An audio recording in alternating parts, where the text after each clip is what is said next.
Veña, comenzamos logo co punto número 11 de rogos, preguntas e interpelacións. A parte dos rogos, os dous primeiros son do Partido Socialista. O primeiro está en relación coa falta de persoal no Rexistro Xeral. Entonces, quen o fai? Gonzalo.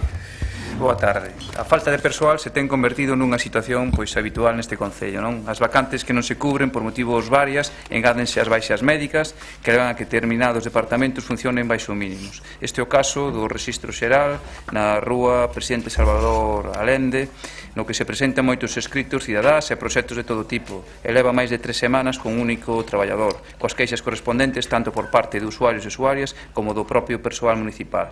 Hai que lembrar que esta situación se produciu no Rexistro de Ensanche, que levou o Concello a pechar esta oficina durante un tempo, non? A vista desta situación e polo que o Grupo Municipal Socialista presentamos ao Pleno da Corporación o seguinte rogo: que o Goberno local poña os medios necesarios para solventar a situación de falta de persoal que se ten detectado no Rexistro Xeral, que afecta a empregados municipais e cidadanía nun departamento especialmente importante para a tramitación de asuntos que entran por dito rexistro. Sin ir máis, esta pasada semana, co tema da conciliación para o verán, dende as 6 da mañán había colas ali no rexistro que chegaban ata a esquina, non? Entón, a xente queixábase e incluso o propio persoal municipal non dá feito. Gracias. Gracias, Gonzalo. María. Bueno, moi boa tarde a todos e a todas. Concordo co Partido Socialista que a falta de persoal no Concello de Santiago é abrumadora. Xa fixo antes unha intervención sobre ese aspecto o concelleiro Sanduro cando se tratou a proposición sobre a situación da policía e os seus efectivos, non? En relación a este rogo concreto da situación do rexistro, trasladarlle ao Partido Socialista que con data do martes 22 de maio contratouse unha persoa para o rexistro para cubrir esas baixa médica imprevista que houbo e que cadrou tamén con apertura de prazos e bastante xente que pasou polo rexistro neses días. Moitas gracias. O seguinte rogo é do Partido Socialista en relación con a auditoría de avaliación das subcontratas que prestan servicio para o Concello. O seguinte rogo é do BNG para poñer un paso de peóns na rúa Rosalía de Castro. Sí, moitas grazas, señor alcalde. Moi brevemente, este é un rogo que é o traslado dunha petición que nos realizou no seu día a Asociación de Veciños do Ensanche Raigame e que consiste en poder intercalar un novo paso de peóns na avenida Rosalía de Castro entre o que xa hai a altura da rúa Feáns e o que está a altura da avenida da Coruña e Montero Ríos, non? Bueno, a xustificación un pouco que din é que hai moita xente que atravesa a través das galerías que conectan Rosalía de Castro coa Rúa Nova de abaixo e que, polo tanto, cruzan inmediatamente aí, non? A parte están as dependencias de tráfico e outro tipo de cuestións que fan que todos os días haxa moitísima xente cruzando non polos pasos de peóns que comentaba antes, sino polo medio da estrada. Consideran que é perigoso e o que plantexaban é que se fixera ese novo paso de peóns. O que nos comprometimos é a trasladar isto, pero a trasladalo en forma dunha petición de estudo, non? Porque eu creo que eso sí que teñen que ser os técnicos municipais que determinen se é recomendable ou non é recomendable e se é viable ou non, non? Éramos conscientes desa petición, de feito os técnicos foron ali a mirar e realmente hai en dirección Praza de Galicia un paso de peóns a 116 metros e en dirección Praza de Vigo un paso de peóns a 106 metros.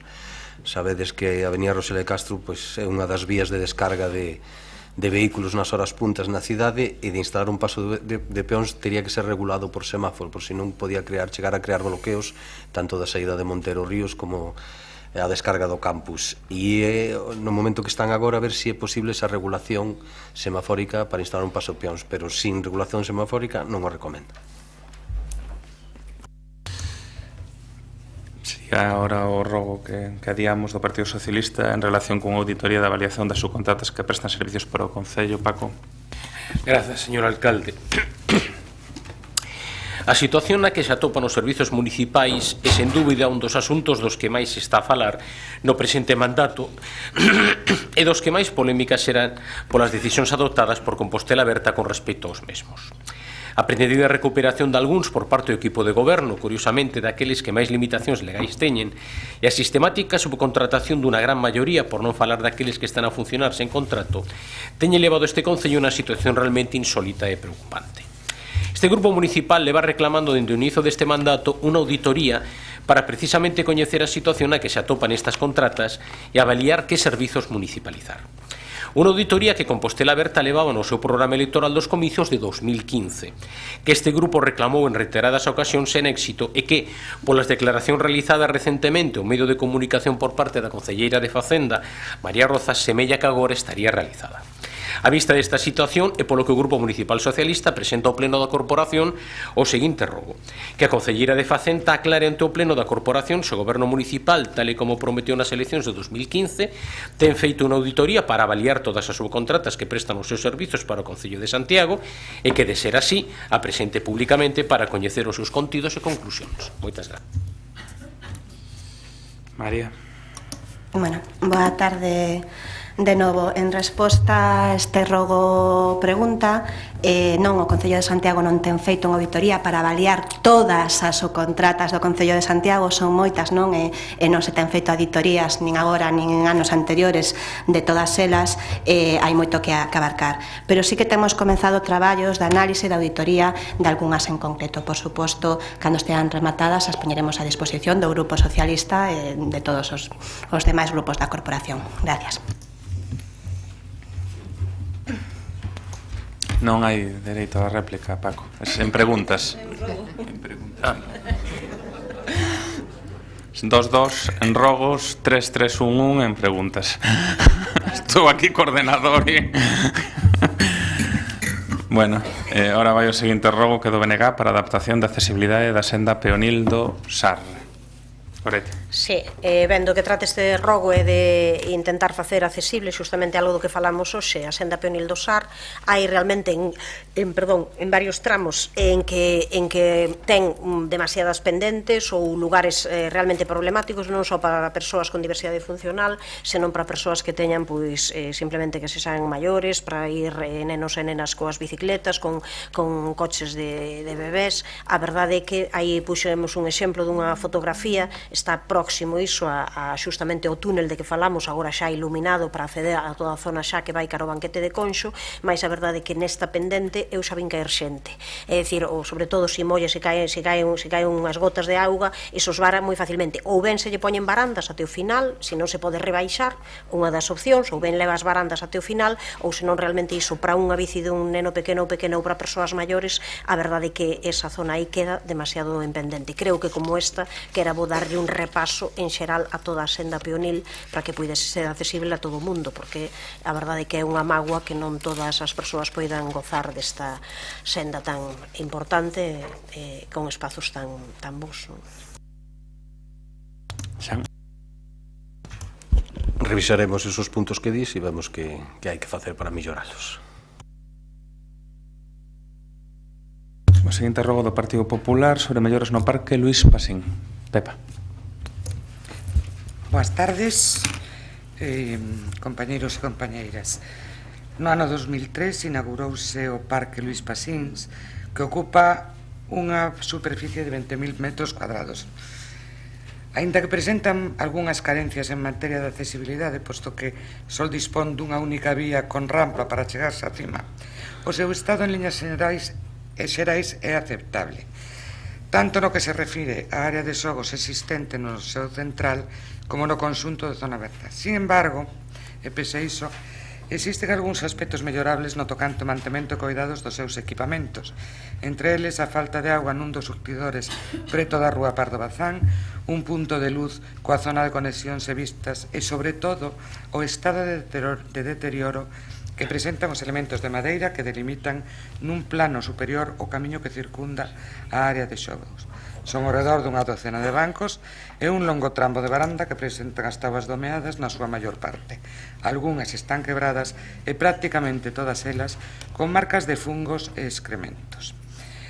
A vista de todo isto, este grupo presenta ou formula o seguinte rogo: que por parte do correspondiente órgano de goberno municipal se proceda a unha revisión das condicións que presenta o Parque Luís Pasín, situado entre os barrios de Conso e Santa Marta, procedendo ao arranxo das deficiencias observadas, en especial a rehabilitación dos bancos e das barandas de madeira situados no contorno superior da área de xogos ali existente. Moitas gracias. Gracias, Pepa Xan. Revisarémoslo.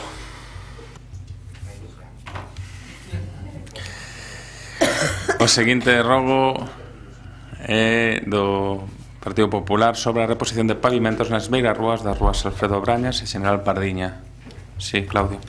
Boas tardes a todos. Aínda que nos últimos meses se realizaron algunhas melloras na situación das beirarrúas das rúas Alfredo Brañas e Xeral Pardiñas, o seu estado actual fai necesaria unha nova intervención para arranxar os derramos producidos nos pavimentos, con varias lousas soltas, outras partidas e mesmo algunha desaparecida, tal como se pode apreciar no anexo fotográfico que se acompaña. Esta circunstancia non só é unha cuestión estética, senón que en moitos casos ten que ver coa seguridade das numerosas persoas que a diario transitan por estas rúas importantes arterias comerciais da nosa cidade. Existe algunha baldosa rota nas zonas de confluencia con Montero Ríos e General Pardiñas e, sobre todo, o maior deterioro apréciase nos extremos da rúa de Alfredo Brañas, tanto nas proximidades da rúa Montero Ríos como en tronque con República Argentina. Conforme anterior, o Grupo Municipal Popular formula o seguinte rogo: Rafa, por favor, arréglanos as beirarrúas. E xa de paso, como xa sei que Rafa é dirigente e vai a facer o imposible por facelo rápido, traslado un pequeño detalle de fai media hora ao señor Sanduro e que intente limpar os desagües de General Pardiñas que acaban de inundar a calle completamente. Rafa, Sanduro, non che toca, Rafa. Bueno, moi boa tarde a todos, compañeiros e compañeiras da corporación. Sempre é ben quedar con os doutores, que nunca se sabe, polo que mañán empezamos na rúa Alfredo Brañas, que non podo ser máis dilixente. Bueno, a verdade é que agora, falando en serio, leva xa unhas semanas deteriorada, quixemos ir antes, pero a empresa que suministraba as baldosas pois pechou. Eu creo que viveu todo o tempo desa rúa, porque desde que se fixo non se fixo máis que reparar, non? Agora vamos a facer a última reparación con este pavimento e procederemos á redacción dun proxecto para homologar as beirarrúas desa rúa ao resto do ensanche, xa que creemos, ou todos coincidiremos, que desde que se fixo non paramos de estar ali facéndolle actuacións de mantemento. Máis nada. Moi ben. A seguinte rogo tamén do PP sobre a instalación dunha marquesiña para o transporte público de viaxeros no aparcadoiro disuasorio de Santa Marta. Claudio. Boas tardes de novo. A ver se aquí tamén hai a mesma diligencia que co señor Rafael. O aparcadoiro de Borde de Santa Marta concentra desde hai uns anos unha grande actividade motivada pola gratuidade das súas instalacións, a súa gran capacidade de acollida e, sobre todo, pola súa situación próxima ao complexo hospitalario. Para que o que actúa como unha alternativa axeitada, especialmente para unha gran maioría de persoas que dependen do vehículo particular para o seu traslado e que se está estacionando nesta área do sur do concello. Trátase dunha superficie de gran utilidade para a implantación dun sistema de mobilidade alternativo que contribuye a desexable descongestión de tráfico, tanto no interior da cidade como no contorno do Chus. Na entrada deste aparcadoiro de Santa Marta e dentro xa do propio recinto existe unha parada de autobús urbano que resiste a unha gran afluencia de persoas tanto en dirección ao complexo hospitalario como cara ao centro da cidade. Pero esa parada carece dunha instalación que permita acollerse en días de chuvia ou mesmo que ofrezca un banco para unha espera cómoda do bus. En consecuencia, o Grupo Popular formula o seguinte rogo: que por parte do correspondente órgano municipal se fagan as xestións oportunas para a instalación dunha marquesiña na parada de autobús urbano situado no interior do recinto do aparcadoiro disuasorio de Santa Marta. Moitas gracias. Como vostede ben sabe, na rede de transporte hai cerca de 650 paradas, das que 130 teñen marquesina. Neste caso, entendemos que unha parada importante é unha das dos traslados, das modificacións que se está plantexando na nova rede marquesiña sería dotar este punto no que a intermodalidade é fundamental dunha marquesiña. Por lo tanto, non sei se ca diligencia que actuará Rafa con respecto ao mantemento das beirarrúas, pero si entra dentro das previsións poder trasladar outra do outro punto para este, porque entendemos que serviría para reforzar ese carácter de intermodalidade que ten este punto.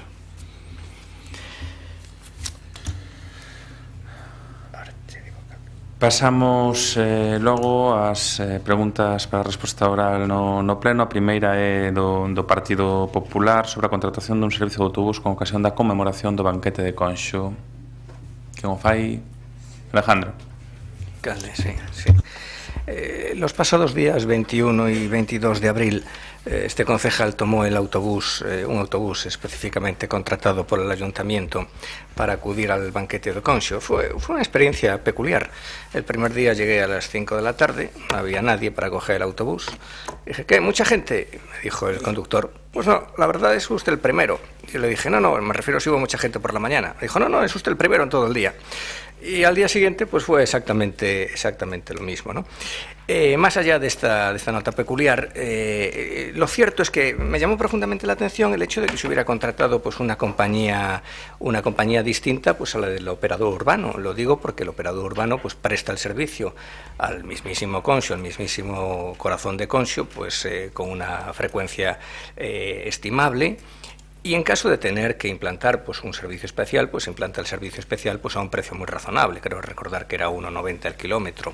Por lo tanto, lo que cabe preguntar es que si existe un operador urbano que ya, bueno, tiene unas frecuencias ordinarias y tiene además varias líneas y que en caso de tener que reforzarlas, las refuerza a un precio muy competitivo, ¿por qué se contrata una compañía distinta? Moi boa tarde.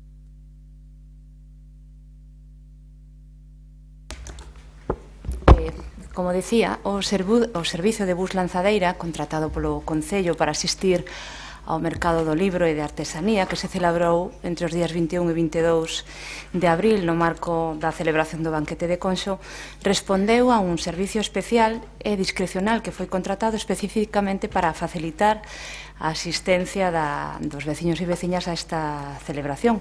E eu dou conta e teño coñecemento de outras persoas que si o utilizaron. Igual é que a hora na que foi vostede, pois, señor Brunete, pois era unha hora pouco recomendable, non sei.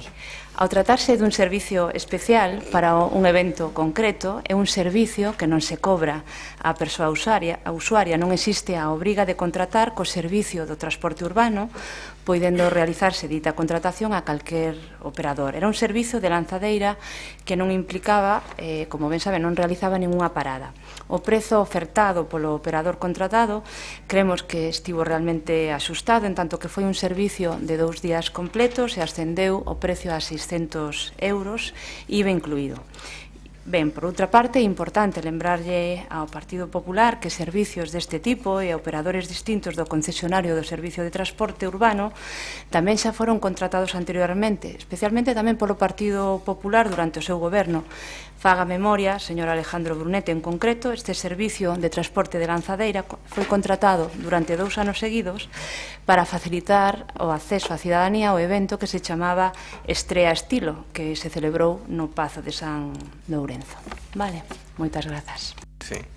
Sí, lo que pasa es que hay un pequeño matiz. Una cosa es contratar un servicio especial cuando el ayuntamiento, pues, cuando el operador pues, no presta ese servicio de manera ordinaria, y otra cosa es contratar un servicio especial cuando a las mismas horas está haciendo el servicio el operador urbano. Y dirá usted, bueno, es que en este caso no cobrábamos, en el otro caso se cobra 0,40 o 1 euro, pero fíjese usted, con esos 600 euros yo creo que los reparte entre los usuarios del servicio y le da 50 euros a cada uno. En fin. A seguinte pregunta é pregunta tamén do PP sobre a débeda nos pagamentos a conta do transporte urbano. Alejandro. Otra vez, seguimos con la brillante gestión del transporte urbano, ¿no? Bueno, según el pliego de condiciones, al operador del transporte urbano se le hacen unos pagos a cuenta mensuales. Y queríamos preguntar si esos pagos a cuenta se están realizando, en el caso de que no se están realizando, desde cuándo no se realizan y qué cantidades se adeudan. El hecho de que se adeudasen cantidades al operador de transporte urbano no sería un problema solo para el operador, eso es una cuestión suya, sería también un problema para el Concello por dos motivos. En primer lugar, porque se podrían estar generando intereses, y en segundo lugar, porque eso sería, bueno, pues un indicio de que hay alguna situación anómala. Hombre, yo creo que la situación anómala la conocemos todos y es que no hay contrato, y me da la sensación de que ese debe de ser el motivo por el cual no se estaban realizando los pagos a cuenta, pero en todo caso yo le formulo la pregunta: ¿se están realizando, no se están realizando, desde cuánto no se realizan y cuál es el motivo por el cual no se realizan? En relación con este asunto, desde primeiros de ano hubo algún problema para a liquidación da décima parte que se facía mensualmente. Na actualidade está mirando intervención e contratación para resolver ese problema e está en trámites na actualidade. O contrato, como ben sabe vostede, está prorrogado ata que teñamos novo licitador, e ese é toda a información que lle podemos dar. Sí, bueno, dale que dale con que el contrato está prorrogado, el contrato está vencido, señor Duarte, pero ¿no tienen idea de por qué no se están realizando los pagos mensuales que siempre se realizaron con toda normalidad? No, o sea, te pregunto, ¿no? Con todo el respeto, o sea, no. Lo digo porque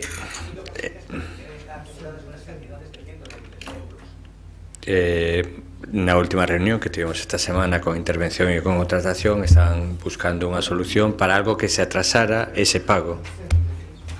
Pero ¿cuál es el motivo por el cual se bloquea el pago? Eu non é por non entrar no diálogo, é dicir... No, se la pregunta era concreta, o sea... Pero a resposta parece ser que non o é. Ah, bueno. Pero é. Da igual. Entón, seguimos. O digo porque como hai un turno, réplica, se seguimos así...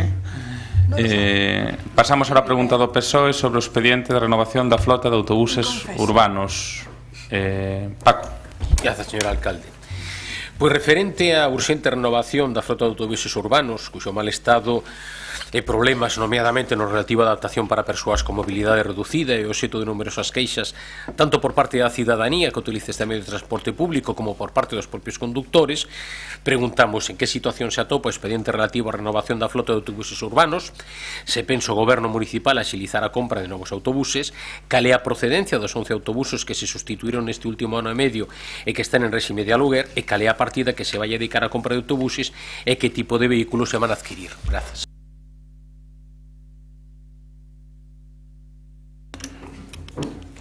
Como ben saben, está en marcha xa na súa recta final o proceso de licitación para o novo contrato de xestión do transporte urbano da cidade. Resulta evidente, por tanto, que no proceso mencionado inclúese as necesidades actuais da flota. Podo asegurar que o expediente no que estamos a falar trátase dun traballo minucioso completo, polo que a nosa intención desde fai tempo, e así o expresamos aquí, é a posta en marcha da forma máis rápida posible.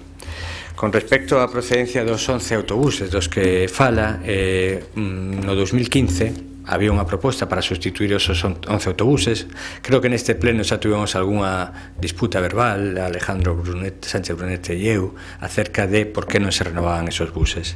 No novo prego, do que falo que está na última fase, e tal e como contestei nunha pregunta anterior falando de mobilidade eléctrica, entendemos que unha das melloras prioritarias para a renovación da flota, na que están contemplados esos 11 autobuses, máis un número de aproximadamente outros 10, máis de 20 en total para poñer en marcha no inicio da prestación do servicio, un dos criterios fundamentais de valoración das ofertas vai ser a reducción de emisións a través da introducción de vehículos eléctricos ou híbridos. Polo tanto, nós no seu momento paramos aquela compra de autobuses porque entendíamos que podíamos facer unha compra mellor con maior reducción de emisións de CO2. Nese proceso estamos, no novo prego así se contempla, e polo tanto o noso objetivo é que os novos buses podan reducir emisións a través dese modelo de híbridos ou eléctricos. Mentras tanto, esos 11 autobuses que non se cambiaron, a través dun acordo ca prestadora do servicio, e de feito debe ser que todos entendemos que se hai contrato vivo, porque de feito se fan esas melloras, ainda que desde o Partido Popular moitas veces se dixera que non se estaban facendo, bueno, pois se introduciron esos 11 autobuses para sustituir os que estaban xa cunha idade máis avanzada. Por lo tanto, a explicación é tan sincera como esa. Hai 11 autobuses que aporta a empresa concesionaria ata a finalización da concesión, porque os outros tiñan unha idade elevada e estaban deteriorados, e tamén podemos decir que no escenario do novo prego haberá unha sustitución desos 11 máis unha incorporación dun número cercano a outros 10 para poder incorporar máis de 20 autobuses cunhas millores condicións de reducción de emisións de CO2. Puntualización. É que cando se di que está en marcha a licitación, despois deu unha impresión de que era que se estaba na última fase de elaboración dos pregos. É así, última fase de elaboración dos pregos. Pois, cando se di que se vai facer da forma máis rápida, home, se poidéramos ser un pouquiño máis concretos, non estaría de demais. E terceiro, pola resposta que se dá a eses autobuses que están en réxime de aluguer, non son novos, senón que son de outras flotas e traídos. Pero non sabemos a antigüedade.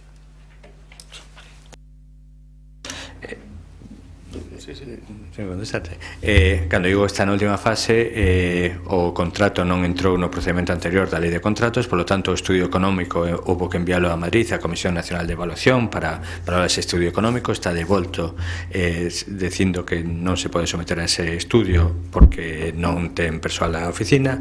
Unha vez que temos a contestación oficial, ahora mismo volven os pregos de tanto técnico como económico, e toda a documentación está xa en intervención para poder ser informada e poder iniciar esa licitación. Con respecto ás preguntas dos autobuses, os autobuses teñen unha idade menor que os anteriores, andan nunha idade media de inferior aos 10 anos, e polo tanto o que se fai é cambiar os autobuses que estaban máis embellecidos por outros en régimen de aluguer que están en mellor estado que os que había. Por qué? Porque entendemos que un prioritario é no novo prego facer unha sustitución o mellor posible da flota, incorporando vehículos con menor consumo enerxético e reducción de emisións. A seguinte pregunta é do BNG, sobre as obras da Rúa Basquiño, Rúa Pastoriza. Rubén. Sí, moitas gracias, señor alcalde. Moi brevemente, no ano 2013 encargaba este Concello o proxecto de renovación do espazo público da Rúa Basquiños e da Rúa Pastoriza. Aquel proxecto dividíase en 3 fases, das cales, pois como todos e todas saben, pois se efectuaron a primeira e a segunda, pero quedou a terceira sin facer, non? O que provoca pois certos problemas non menores, precisamente, pois incluso desde unha perspectiva de mobilidade, non? Ese era un proxecto global que tiña que chegar hasta San Caetano, e a cuestión é que non me dio tampouco ningún tipo de explicación de cal era un pouco a folla de ruta do goberno municipal con respecto a esa terceira fase que está pendente, non? Por lo tanto, a pregunta é moi clara, non? Que previsión ten o goberno municipal de efectuar esa terceira fase comprometida cos veciños e veciñas de Basquiños, non? Rafa. Desgraciadamente mañán no, pero sí que é certo que hai que de maneira máis dilixente posible completar este tramo coa terceira fase. Quixen introducir na último expediente de remanentes, pero como, bueno, facía o proxecto de 2013, hai que adaptalo con 3-4 pequenas introducións por cambio de normativa. Encargouse ao redactor que nos fixera eses pequenos cambios para adaptalo á normativa, ou neste expediente de remanentes ou nos orzamentos do ano que ven, o compromiso é introducir esta terceira e última fase de Basquiños. E a seguinte pregunta é do Partido Popular sobre o encargo dun novo estudo para a estación depuradora de augas residuais. Bueno, sabemos que se ha encargado un nuevo estudio sobre la viabilidad de la silbouta con la nueva tecnología de granular aerobia a Novas Ingenieros. Lo que queríamos saber es si podemos saber cuál es su coste, el procedimiento de licitación, el objeto o el alcance del informe, es decir, si es un diseño, si es un precálculo, si es solo una implantación, y una cosa que no pusimos ahí, pero bueno, la añado si es posible saberlo también, el plazo previsto, nada más. Chao. Ben, o custo do proxecto, por chamarlo de algún xeito, de 14.900 euros, é o proceso de contrato menor e o objetivo é desenvolver a viabilidade técnico-económica da remodelación e ampliación da Edar da Silvouta, tal como se apuntaba no informe da Universidade de Santiago, mediante a tecnoloxía granular Eurovia. Cal é a nosa pretensión? Pois atender as múltiples peticións de ampliación e máis datos e incorporar unha parte enxeñeril que non estaba totalmente desenvolvida na primeira proposta e o que se está facendo. Que plazos estimamos? Nos contamos ter nas vindeiras 2 semanas, digamos, un informe de medio camiño deste desenvolvemento. Así o fixemos saber tamén a Comisión de Seguimento da DAR e acordamos trasladarlle ese informe de medio camiño e logo o informe final. Solo una pregunta. Entonces, no es un anteproyecto, es un estudio de una planta. Non, anteproxecto. Gracias. Moi ben, estarían rematadas as preguntas e pasaríamos a toma en consideración de mocións presentadas polos grupos municipais. Antes de empezar co debate das mesmas, habría que introducir a aprobación da declaración institucional sobre a sentenza ditada no denominado caso Manada, que foi aprobada a urxencia da mesma ao inicio da sesión e que non é necesario que dé lectura da mesma, señor secretario, porque xa foi explicitada polas concelleras dos diferentes grupos da corporación. Tendese a aprobar por unanimidade? Sí, non? De acordo, unanimidade. E pasaríamos a seguinte das mocións, que do Partido Popular, sobre actuacións a desenvolver no ámbito do Monte Pedroso. Hai unha que está retirada, non? Sí, está retirada, xa foi notificada a moción de Compostela aberta polo cumprimento efectivo do Pacto de Estado en materia de violencia de xénero, por cambiar as condicións a nivel de Estado e por necesitar volver a presentala a futuro. Pepa, a túa quenda. Boas tardes de novo. Moitas gracias, alcalde. Bien, tal como recollemos no texto da nosa moción, vanse cumplir 2 anos desde que presentáramos ante o Pleno e se aprobara en xuño de 2016 unha proposición para afrontar melloras no contorno do Monte Pedroso, un enclave estratégico tanto desde o punto de vista paisaxístico e ambiental como deportivo e de lecer en contacto coa naturaleza. A pesar de todo este tempo transcurrido e das facilidades que presentaban a maioría das actuacións para leválas a cabo, moitas delas permanecen nas mesmas condicións. Así, por exemplo, os escasos 250 metros da senda peonil branda que faltan o acceso a Granxa do Sexto, que impiden completar a ruta a pé desde o centro da cidade e que obrigan a camiñar pola beira da estrada, a pesar de contar con espacio suficiente para habilitar un simple sendeiro pola marxe que achegaría ao mesmo tempo comodidade e seguridade. Do mesmo xeito, a adecuación do camiño principal da Selva Negra, que presenta un estado moi deficiente, sobre todo no tramo máis elevado, con fendas moi acusadas, un firme irregular en moitos puntos. Na zona, fíxose unha roza a fondo do conxunto da vegetación, pero o camiño continúa intransitable. Por último, tamén botas en falta a atención necesaria o Vía Crucis, cuyas estacións sinalan a ascensión desde Santa Isabel ata o mesmo cume do Pedroso, un itinerario centenario para o que a maioría da corporación temos solicitado un estudio e a posterior execución das obras necesarias para a súa recuperación e sinalización. Con estas cuestións aínda pendentes, engadimos nesta iniciativa unha nova, porque apenas 3 meses despois daquel acordo de xuño do 2016, acordo deste pleno, nese outono deixaba de funcionar a cafetería da Granxa do Sexto, que levaba 12 anos aberta e sen que ata o día de hoxe se teña solucionado a súa apertura. Durante estes case 2 anos transcurridos, e a pesar das peticións realizadas e de que o Goberno procedera con demora, eso sí, a convocatoria dun concurso para a licitación da concesión, a instalación sigue pechada.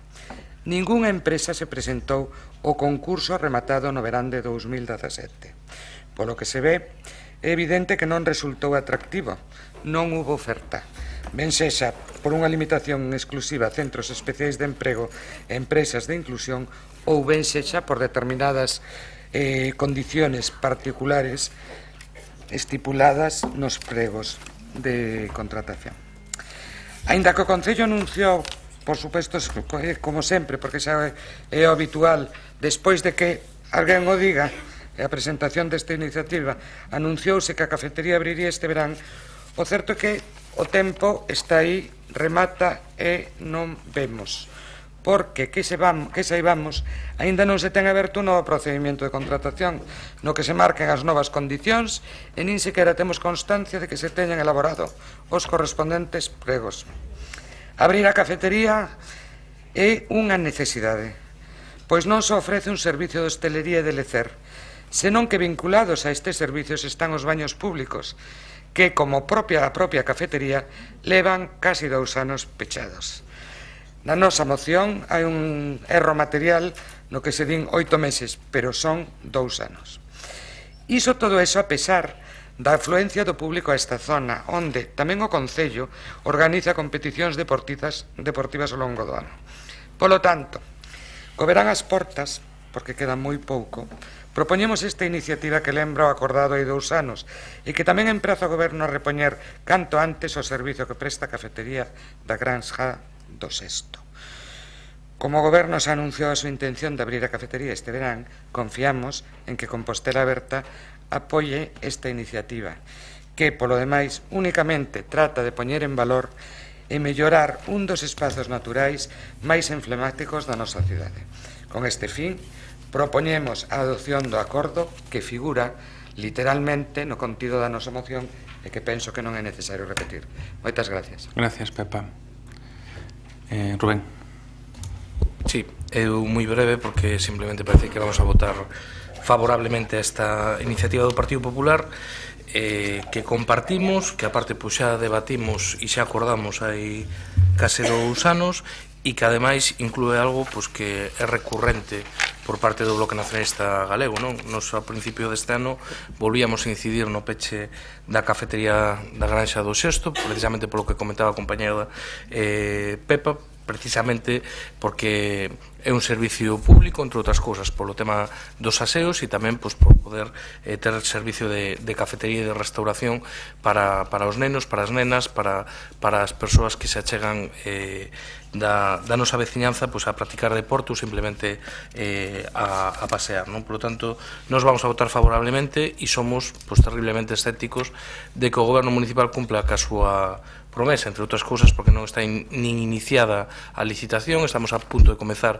o mes de xuño, sabemos que nesta casa é imposible unha licitación destas características que se culmine en menos de 2-3 meses e ao final terá pasado o brao, e non será por non avisar e por non lembrar e por non incidir nesta cuestión. Gracias, Rubén. Gonzalo. Sí, boa tarde a todos, a todas. É moi breve tamén, non? Porque podería coller o acordo plenario de xuño de 2016, que teño a miña intervención, que só foron 3 páxinas, pero me botaría unha bronca por darvos a chapa, pois tendo que repetir o mesmo, non? O único que si solicito é que os acordos plenarios que se cumpran, estamos a falar de xuño de 2016, van a 2 anos, e realmente estamos falando de pequenas actuacións, non? Con relación á Granja do Sesto, eu tamén aí sí que estou expectante, non? Porque estamos a falar dun estudio económico que se está a facer, porque así se dixo nesa mesa de contratación que se iba a ter que facer un estudio económico, entonces eu agardo con moito deseo ese gran estudio económico que se debe estar a facer. Imagino que esos pliegos cando se saquen non sexan o que últimamente están a sacar, mellor non nomealos aquí ora neste intre, que xa teremos tempo de nomealos máis adiante, non? Gracias. O noso voto é favorable. Sam. Ben, collendo os puntos de acordo da construción da Senda Branda, nos vindeiros días entrará a actuar ali a Brigada Municipal para terminar de facer a obra de 250 metros que falta. O acondicionamento do camiño principal da Selva Negra está dentro do plan de acondicionamento xeral de todos os anos dos camiños dos parques, afectados de xeito bastante serio polos meses de chuvia que temos, que non é o mellor pa Xabre, e máis cando Xabre está en pendente, así iso quedará solucionado en breve. O proxecto, pois, haberá que facelo, iso sí que está sin facer. O respecto á granxa do Xesto, pois, agardo que en poucos días teñamos novedades que podades saber a este respecto. Pepa, algo que engadir? Supoño que votaré desfavorablemente. Non era por saber por eso. As propostas razonables sempre as votamos favorables. O problema, compañeiro, é que logo se fagan, porque que levamos 2 anos esperando e tampouco a cousa era para tanto. O único que parece que non hai respeto aos acordos plenarios. Espero que isto cale, porque realmente levamos moitas veces. O ano pasado, recordo que me dixo que facían falta propostas na nosa proposición do 2016, as fixemos, e aparte deso, que o proceso natural do bosque tiñase que manter así. Eu espero que desta valla e que sea verdade que os pregos e a licitación do servicio van salir moi breve prazo. Moitas gracias. E gracias a todos os grupos polo demais. Algo que engadir, Rubén e Gonzalo? Entendo que por unanimidade, señor secretario. Unanimidade. E pasaríamos unha seguinte moción que do Partido Popular sobre medidas contra os incendios forestais. Buenas de nuevo. Estoy segura que el 100% de la corporación compartimos la preocupación por los incendios forestales que siempre han amenazado nuestra comunidad, pero ahora, con el cambio climático, lo hacen de un modo más intenso y durante más tiempo a lo largo del año. Lo que pasa es que las preocupaciones pues, no aportan nada si no se convierten en aplicación de medidas concretas para evitar los incendios. Estas medidas concretas a aplicar las tenemos obligaciones los propietarios de los terrenos, las administraciones locales y la administración autonómica. Pero las administraciones disponemos de medios para hacer frente a estas obligaciones y para los particulares a veces es una carga bastante difícil de soportar. Centrándonos en el ámbito municipal, el Concello tiene la obligación de elaborar y aprobar planes municipales de prevención y defensa y incluirlos en los planes de emergencia municipales. Tiene que hacer la gestión de prevención de incendios en los terrenos de su titularidad, tiene que colaborar con los medios de extinción si hay un incendio, tienen que ordenar la ejecución del mantenimiento de la biomasa en aquellos terrenos que no son de su propiedad y especialmente dentro de todos esos terrenos tiene que asegurarse de que las franjas de seguridad de la red secundaria pues están limpias, incluyendo los laterales de las vías de su titularidad. Bueno, en los artículos de la Ley de Prevención se entra con más detalle, pero hace especial hincapié en la protección de los núcleos de población y en los equipamientos municipales. Estas obligaciones este año tienen que estar cumplidas para el día 31 de mayo, es decir, que falta una semana. Todos sabemos cómo es nuestro concello, que es un ayuntamiento que tiene un riesgo alto de incendio, sobre todo en algunos núcleos que todos conocemos, y además sabemos que hay gente dispuesta a que en cuanto se den las condiciones adecuadas, pues a actuar. Eso es así, tenemos que contar con ello. Por eso nos parece que es de la mayor importancia que el Concello haga todo lo que está en su mano y todo lo que está obligado a hacer en el marco de sus competencias. Mínimo, desbrozar las vías de su titularidad y los terrenos municipales. Y además asegurarse de que las franjas secundarias de gestión de biomasa estén limpias. ¿Cómo se tiene que asegurar? Ordenando a los propietarios y si los propietarios no responden, tienen que limpiar el propio concello, no necesita orden judicial y después repercutirle a los propietarios. Pues es así, pero es que peor porque sé que sabemos que esto es una preocupación de todos, sabemos que es una preocupación de las asociaciones de vecinos. De hecho, en los primeros presupuestos participativos la medida estrella fue la adquisición de un tractor desbrozador que de momento no se ha adjudicado Y a día de hoy nos preocupa bastante en el estado en que vemos la mayor parte de las zonas del concello sin desbrozar. De hecho, lo que vemos desbrozado nos consta que lo han hecho los vecinos. Pero además de esto, también nos preocupa el estado de la contratación de los medios para acometer los desbroces. Se firmó un contrato en 2016, era un contrato de 2 años, anual, con 2 anualidades, porque empezaba en septiembre, se prorrogó, que era prorrogable, y llegaría este año hasta 2018, pero entiendo que hasta el verano. Si no hubo modificaciones en las anualidades, debería tener una anualización para este año de 50.000 euros, que creemos que es absolutamente insuficiente. Por otra parte, oímos unas declaraciones del alcalde que había 395.000 euros. No nos cuadra muy bien. De hecho, el dinero que está en presupuesto y no está contratado no sirve para nada. Eso lo sabemos. Sirve para que se quede en presupuesto y vaya a generar remanentes para el año siguiente. Entonces, nos preocupa bastante la contratación. Suponemos que no se pretenderá... Perdón, me he pasado. Bueno, pues si no lo dejo para la segunda quinta. Xa me dirás dónde, porque por alusións esa cantidade imposible que a dixera, Non, quero decir, non sei se falaría dos desbroces xenóricamente, pero a cantidad de 395.000 euros é que a descoñezo. O sea, a dixen tiven un lapsus, un foco epiléptico, pero non... Tengo la noticia, pero bueno, pode ser bueno, no, de la prensa, O digo... Rafa, a túa... Non, Rafa non, que isto xa é emoción. Non, tocalle o BNG, Goretti.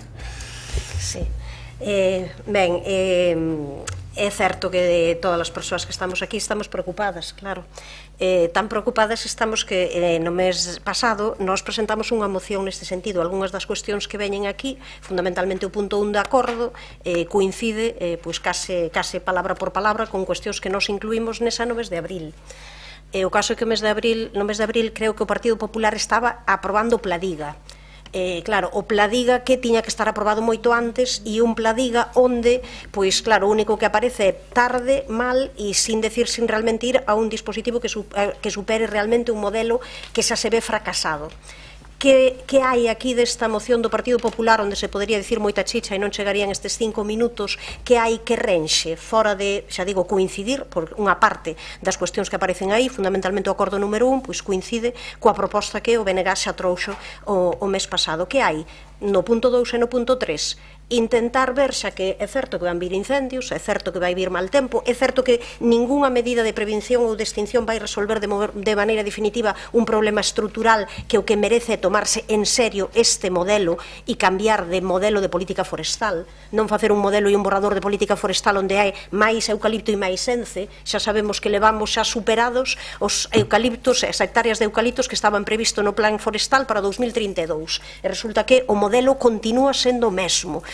O certo é que o problema está en que non apostamos por un monte multifuncional, por un monte productivo, porque se faga unha ordenación, e a Xunta aí ten unha responsabilidade. Pero o Partido Popular que quere? Que a responsabilidade vaia para os propietarios, para veciños e veciñas e para os concellos. É un pouco, eu nesta moción son un pouco mal pensada.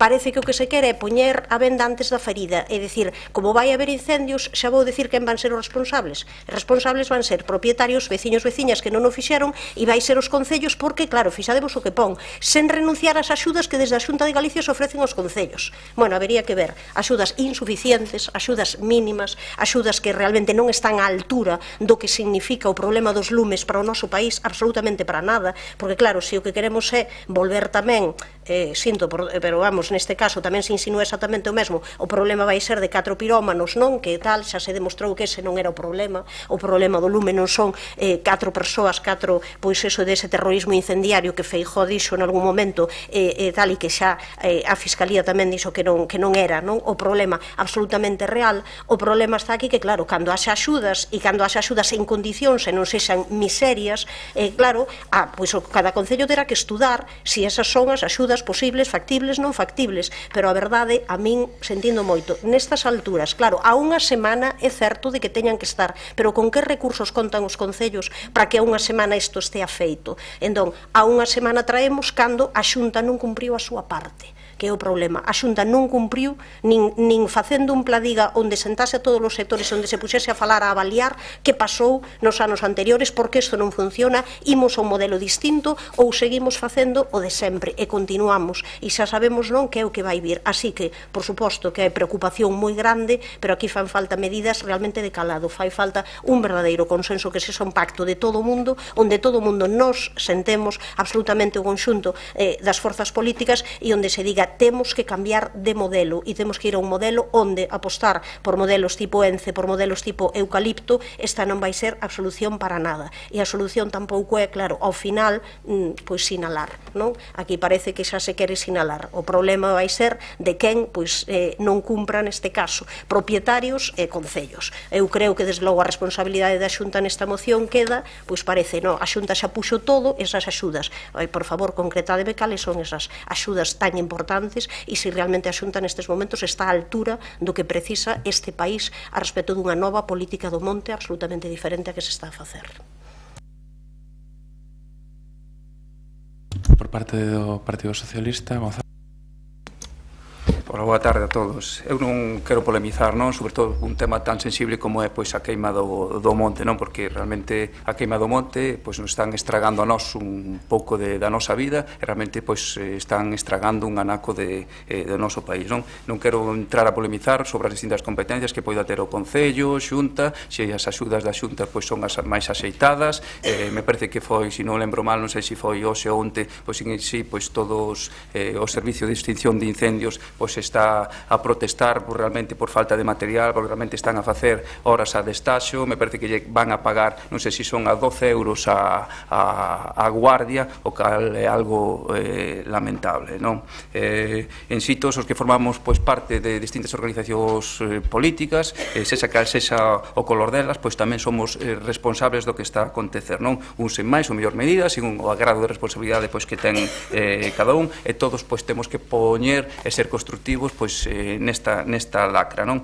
Tamén quero facer partícipe, como non, pois as distintas asociacións de veciños, os amigos da xente que ten esas fincas en mal estado, pois as distintas asociacións ecoloxistas, todos por que se impliquen realmente en queixarse, en protestar, en reclamar, porque penso que todos nos temos que involucrar facendo distintas denuncias pois para terminar con isto, non? O que decía antes, penso que os donos do monte pois somos todos, a pesar de que ten nome apelidos, porque realmente o monte é vida, non?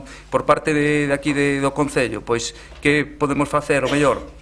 Pois distintas campañas de sensibilización, de información, pois xa sexa pois neses encontros participativos, neses encontros veciñais, cas distintas asociacións, máis que nada para que se involucren e incluso pois vou máis alá, non? Se poden facer incluso hasta campañas de formación, igual que se fan por parte da Policía Local de Seguridade Vial, pois xa nos colexios, pois que se poidan facer pois certas campañas de formación e sensibilización pois os cativos e as cativas, non? De cara, sobre todo, pois a ver un futuro pois mellor e a ver se entre todos pois damos acabado dunha santa vez con esta lacra que levamos pois moito tempo falando dela, debatindo pleno tras pleno, pero ano tras ano neste mes de abril, maio, pois sempre a traemos aquí. O noso voto vai ser favorable porque sí que queremos pois que se fagan un pouquiño pois estes distintos acordos que presenta aquí o Partido Popular, é o que decía, non? Pois a ver se estas distintas campañas de sensibilización das que falei antes as pon en marcha, neste caso, pois o Goberno Municipal. Nada máis, moitas gracias. Rafa, tu quenda? Bueno, a ver por onde podemos empezar para ver se conseguimos sacar algo pois en positivo do que pode ser esta moción, non? Hai que ter bastante peito para sacar o decreto que se sacou pretender que propietarios e concellos teñan todo limpo antes do 31 de maio, non? Só hai que pegarlle un visual ás fincas do Bantegal, non? Que son propiedades da Xunta de Galiza. Eu creo que non empezaron a limpar nin a primeira, non? Entón, tes moi complicado poderlle exigir aos demais cando tú non eres capaz de exigir.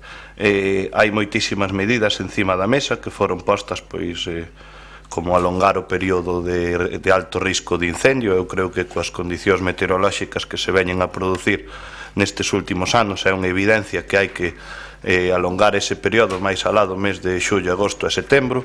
Eu creo que pois o lóxico pois sería abarcar pois o que é a temporada pois que nos aeroportos consideramos de verán, non? Que sería dende o mes de abril ata o mes de outubro, dado que a actividade incendiaria dos últimos anos levannos a indicar que son tanto abril como outubro como maio pois meses onde ten habido alta actividade incendiaria. O Concello tampouco pode sacar moita peito con respecto a este tema, e vou a intentar explicar o porqué, facer autocrítica pertinente e despois ver un pouquiño onde creo que podemos chegar a un acordo, non? O Concello non se debe de mezclar cousas. Cando falamos de desbrozar as pistas, non se fai por prevención de incendios, se fai por mellora da seguridade viaria. É dicir, o lume non arde nas cunetas das carreteras, é dicir, arde nos montes. Entonces, de feito, os técnicos este ano que me recomendaron é que empezara os desbroces pois a mediados de xuño, dado que o ano pasado que empezamos en maio, no mes de xullo e no mes de agosto volvíamos a ter outra vez medio metro de erva nas cunetas, non? Esos son actuacións de mellora da seguridade viaria. Donde sí que ten repercusión ou pode ter repercusión para a prevención de incendios son parcelas ou fincas, que neste caso temos bastantes fincas urbanas ou fincas periurbanas. Con respecto á tramitación dos orzamentos, por eso non podo decir que estea satisfeito, non? A mí matoume vivo a nova lei de contratos, non poden tramitar de moitas cousas que debería de tramitar hai tempo, pero, bueno, pegándolle un visual ao resto de administracións, pois creo que nos pasou un pouquiño a todos, non? Entonces, non vayas moito por aí, porque non sei que outras administracións poideron tramitar, pero creo que nada ou casi nada, non? En todo caso, dada a urxencia, pois a partir da semana que ven vamos a empezar a desbroces en parcelas con 2 contratos menores que vamos a facer con centros especiais de emprego para actuar xa nas fincas de risco inminente de incendio, e logo teño outro prego pois de 100.000 euros máis IVA para tramitar con un supersimplificado destos novos que salen na nova lei de contratos para que poidamos ter nun mes. Como me enseñaron a jardar das risas pas choras, pois temos algo máis de 50.000 euros, xa que como xa me preveía que este ano íbamos ter algo complicado, como saben, no contrato que temos en vigor podes guardar o orzamento do ano anterior para este, entón teño algo máis, non? Para poder actuar, aunque insisto, non teño marxe. Non tuvemos, pois saliume mal a licitación do tractor desbrozador, que non, pois presentouse un recurso, foi aceptado e obrígame pois a ter que volver a licitar, non? Polo tanto, as medidas de prevención que se poderían facer por parte do Concello, onde eu aí é onde quero asumir a miña parte de responsabilidade, que é o que me gustaría poder actuar sobre as pistas forestais, que son as pistas de concentración parcelaria que heredamos como Concello hai un montón de anos, que aunque nunca se fixeron, pois eu comprometíme a facelas. Entón, pois se non hai novedade, este ano si espero poder ter ao largo do verán poder dispoñer dese tractor e logo poder licitar un contrato que sí que ten un orzamento, digamos, na anualidade completa de 395.000 euros, que é casi duplicar o que había ahora, donde aí se irían incluído pois limpeza de fincas, limpeza de pistas forestais, etc. Acabando, Rafa, tes segunda quenda. Pois, na segunda quenda remato. Vale, veña, Teresa. Bueno, con respecto a la intervención del BNG, yo puedo compartir algunas de las cosas que has dicho en línea general, pero de todas formas esta proposición o esta moción era concretamente hacia el Concello, hacia la labor que hacemos aquí y lo que podemos hacer. Evidentemente creo que hay un cambio a largo plazo, creo que hay un cambio también de mentalidad de los propietarios que tenemos que esforzarnos por hacerlo y eso lo puedo compartir. En cualquier caso, esta moción se centraba exclusivamente a lo que podemos hacer y especialmente a lo que debemos hacer este año, casi no iba más allá. Con respecto a lo que la obligación del 31 de mayo no es para todo el desbroce, es especialmente para las franjas secundarias, que es las que están definidas precisamente para la protección del incendio. El resto lo entiendo. De todas formas, yo creo que retrasar mucho, bueno, ya es una opinión, eso, pero también en algunos puntos, por ejemplo, en el incendio de hace 2 años, o el año pasado, de Santa Cristina de Fecha, de San Juan de Fecha, ayudó bastante la maleza de la carretera a traspasar la carretera. En cualquier caso, valoro positivamente el reconocimiento del interés. Yo sí que creo que es una pena que no se haya sacado ya el segundo contrato, porque creo que no se va a llegar este año con el plazo que vamos. Entonces creo que esos 350.000 euros, que la nota era es una noticia de La Voz del 18 de abril, me la estoy leyendo textualmente, no me la invento, pero bueno, puede ser un error también del periodista. Pues sigo diciendo que podremos tener 395.000 o lo que sea, pero se va a quedar en el bolsillo. Y por último, solo un comentario más. En esa misma noticia se renuncia a hacer el convenio con la Xunta por 20.000 euros. Se dice que es una cantidad poco significativa. Yo creo que decir que 20.000 euros es poco significativo es un insulto a la ciudadanía, y creo que 20.000 euros que salen de nuestro IBI, pues a mí me parece mal. Y que haya que gestionarlo a toro pasado, es decir, recibirlo en septiembre, pues como todas nuestras subvenciones nominativas. Los ciudadanos reciben el dinero cuando justifican los gastos. Yo creo que nuestra obligación es no perder ni un euro, y menos en materia de incendios. Nada más. Eu vou ser breve. Eu creo que a obriga de todo o mundo é recoñecer o que se fixo mal. Aquí Rafa acaba de recoñecer que se podría ter feito máis e que había impedimentos para facer algunhas cousas de outra maneira, pero ao mesmo tempo, claro, na medida de que quen teña responsabilidades, poñer moitos máis recursos e, sobre todo, estar dispostos a mudar de política forestal. E iso é o que está no fondo, porque se non podemos facer algo, claro, non podemos discutir o dos incendios dicindo, imos a ver o que facemos este ano e agora este contratiño e este tal, e que isto é un problema que temos que abordar de outra maneira. Temos que sentarnos con seriedade e dicir, queremos realmente mudar isto? Ou queremos seguir facendo esta eucaliptización e plantando todo de eucaliptos e seguindo tal? Entón, claro, este é o problema. Queremos facer unha nova política do monte ou queremos seguir facendo como facíamos? Pois claro, senón, ao final, o que facemos son parches, e parche sobre parche seguimos ano tras ano. Entón, o problema é tomarse isto de outra maneira, non? Ese é o problema fundamental. Aquí falamos dunha mudanza a longo prazo.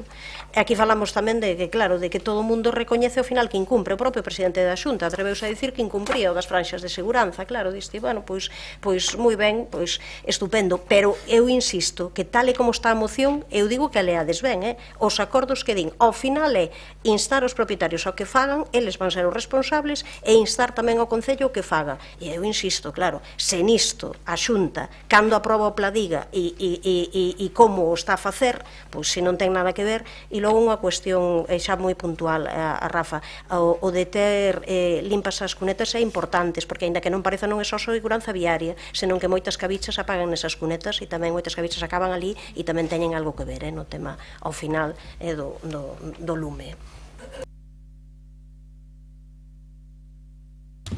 Sí. Gonzalo. Sí, eu facer unha petición sobre todo para o tema das fincas urbanas, non? A ver se entre todos somos capaces de cambiar eses informes técnicos que falan de que a biomasa que non supón ningún risco evidente para que haxa incendio, non? Se salimos fora aquí á terraza, vemos as hortas e realmente vemos no estado en que se atopa, e realmente sempre non se poden limpar porque sempre hai un informe que di que a biomasa non supón ningún risco para, non? Entón, hai que tentar, o mellor, buscar outra normativa ou algo para que realmente se poda cometer ca maior brevidade a limpeza destas fincas que están en entornos urbanos, nada máis. 2 minutos, Rafa. Ben, eu vou anunciar que vamos a votar en contra desta moción, co compromiso de que vou a traer outra elaborada e especificada para o seguinte pleno xa, donde vayan medidas concretas nas cales se deba de abordalo o Concello e despois outras administracións, non? Eu obviamente centrareime no que depende de nós, que son aquelas cuestións que faga o Concello, non? Eu creo que esta moción carga a responsabilidade non sobre o Concello, que non me importa tanto, pero me parece bastante mal facer responsable aos pequenos propietarios da responsabilidade dos lumes, non? Que é un pouquiño o que comentaba antes Goretti, non? De poñer a venda antes da ferida. Sobre o cambio de modelo forestal, non, eu creo que aí é onde está a solución a medio plazo. O Concello tamén pode facer cousas, non? O Ventegal este ano entregounos 69 parcelas para ao Concello, para que as xestionáramos nós. Van a facer outra segunda entrega, chegaremos incluso ás 100, que sumadas a todas as que temos vai nos a dar que vamos a ter un montón de parcelas e de metros cuadrados, non? Se temos que todos os anos limpar eso sin máis, supón, creo que un gasto tremendo para as arcas do Concello, non? Entón, levo xa varias semanas con responsable de parques e xardíns valorando a posibilidade de acondicionar todas esas fincas, repoboalas con plantas frondosas e darlle unha posta en valor e incluso todos sabemos que donde se poñen frondosas, a medio plazo vai a servir como digamos vai a servir como parapeto para parar os lumes, non? O que máis me preocupa a día de hoxe con respecto a esta materia está sendo a cantidade de terras ou de antiguas leiras ou antigos praderíos que se están a convertir en novas plantacións de eucaliptos e de pinos, non? Aunque lle transmitimos moitísimas veces esas cuestións, o que nos di a Xunta é que non ten capacidade nin personal suficiente para xestionar todas esas demandas, algo que tamén lle pasa ao Concello. Entón eu creo que por aí é onde temos que avanzar, de aí que intentemos dar exemplo. Vamos a ver se son capaces de desarrollar ese proxecto de posta en valor de todas as fincas que temos con plantacións de frondosas e con creación de novos espazos para que así a veciñanza vexa que hai outra forma de tratar as parcelas e os montes, máis nada. A votar, señor secretario. Votos a favor da proposta presentada polo Grupo Municipal do Partido Popular sobre medidas contra os incendios forestales. Votos a favor. PSOE e PP.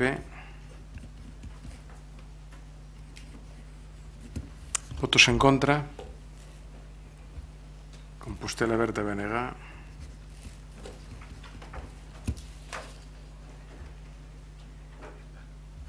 Se produce un empate, hai que repetir a votación. Votos a favor, igual. Votos en contra, igual. Decidiría o señor alcalde con voto de calidad, en contra. Quedaría rexeitada a moción.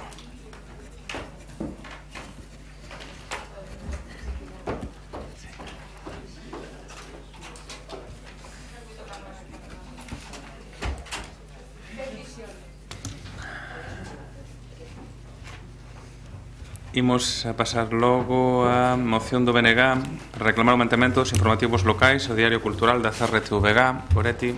Sí. Neste caso do que se trate de traer aquí un tema de interese importante a nivel local, evidentemente, e a nivel tamén xeral. Por un lado, como sabedes, a compañía de Radio e Televisión Galega anunciou hai poucos días que ten previsto xa na nova programación suprimir as desconexións locais dos servizos informativos da Radio Galega. Iso significa xustamente, por un lado, deixar de facer o único informativo local que se facía en galego. É certo que a parte de outras supresións xa de programas e emisións locais de outro tipo de emisoras privadas que desapareceron nos últimos tempos, o da radio pública, e que era o único que se facía en galego, e ademais un informativo local como todos os locais que o que fan é xustamente poder facer que a xente escoite as noticias, os comentarios, os protagonistas, as persoas que son xeradoras de información de maior proximidade, parecendo que o que se quere é centralizar únicamente a información e que a información sexa únicamente a que se xera desde unha perspectiva do conxunto do país. Así que, claro, desde a nosa perspectiva, eu creo que desde unha perspectiva que é ademais amplamente secundada por todo o sector e polos propios traballadores e traballadoras da compañía de Radio e Televisión Galega, o que se fai é contribuir a eliminar a pluralidade de voces, de ideas, de persoas que poden estar participando para desaparecendo pois que xustamente todo o que está na contorna das cidades ademais, que é un elemento que xera pois moitísima información que ten que desaparecer. A verdade é que nos a todo isto que nos preocupa enormemente e pensamos que hai que pedirlle á compañía de Radio e Televisión Galega que reconsidere esta cuestión e que volva ao elemento de que continúen as desconexións locais absolutamente tan importantes se queremos ademais manter ese servizo público e ese servizo de que chegue á poboación ao conxunto pois as voces de xente que está pois creando, facendo traballo social e político no país. A parte diso, na moción inclúese tamén a desaparición do diario cultural dese programa que leva 28 anos xa de emisión, un programa de debate, un programa de información, un programa de contidos de contraste, onde absolutamente todo o que ten que ver co mundo da cultura nos distintos ámbitos pois ten cabida.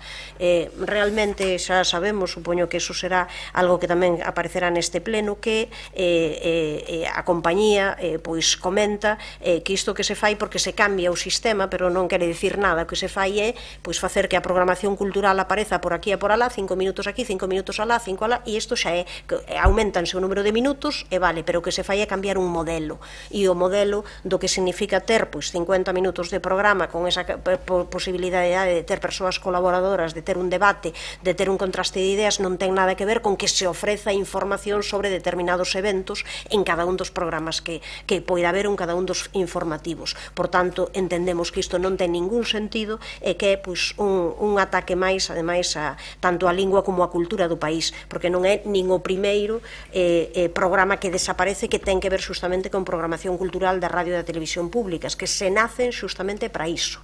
O que é máis original, o que é distinto, o que é diferente, é o que lle dá realmente sentido á compañía de Radio e Televisión Galega, porque senón para iso xa podería ser de calquera lugar, xa non do Estado, senón do mundo. Así que pedimos ao conxunto dos grupos que apoyen esta moción que o que pide pois é iso, instar a dirección de CRTVG a manter a desconexión local de Santiago de Compostela, todas as locais, a manter o diario cultural e a garantir e a fortalar o carácter de servizo público da radio e televisión públicas, tamén xustamente para promocionar a nosa lingua e a nosa cultura.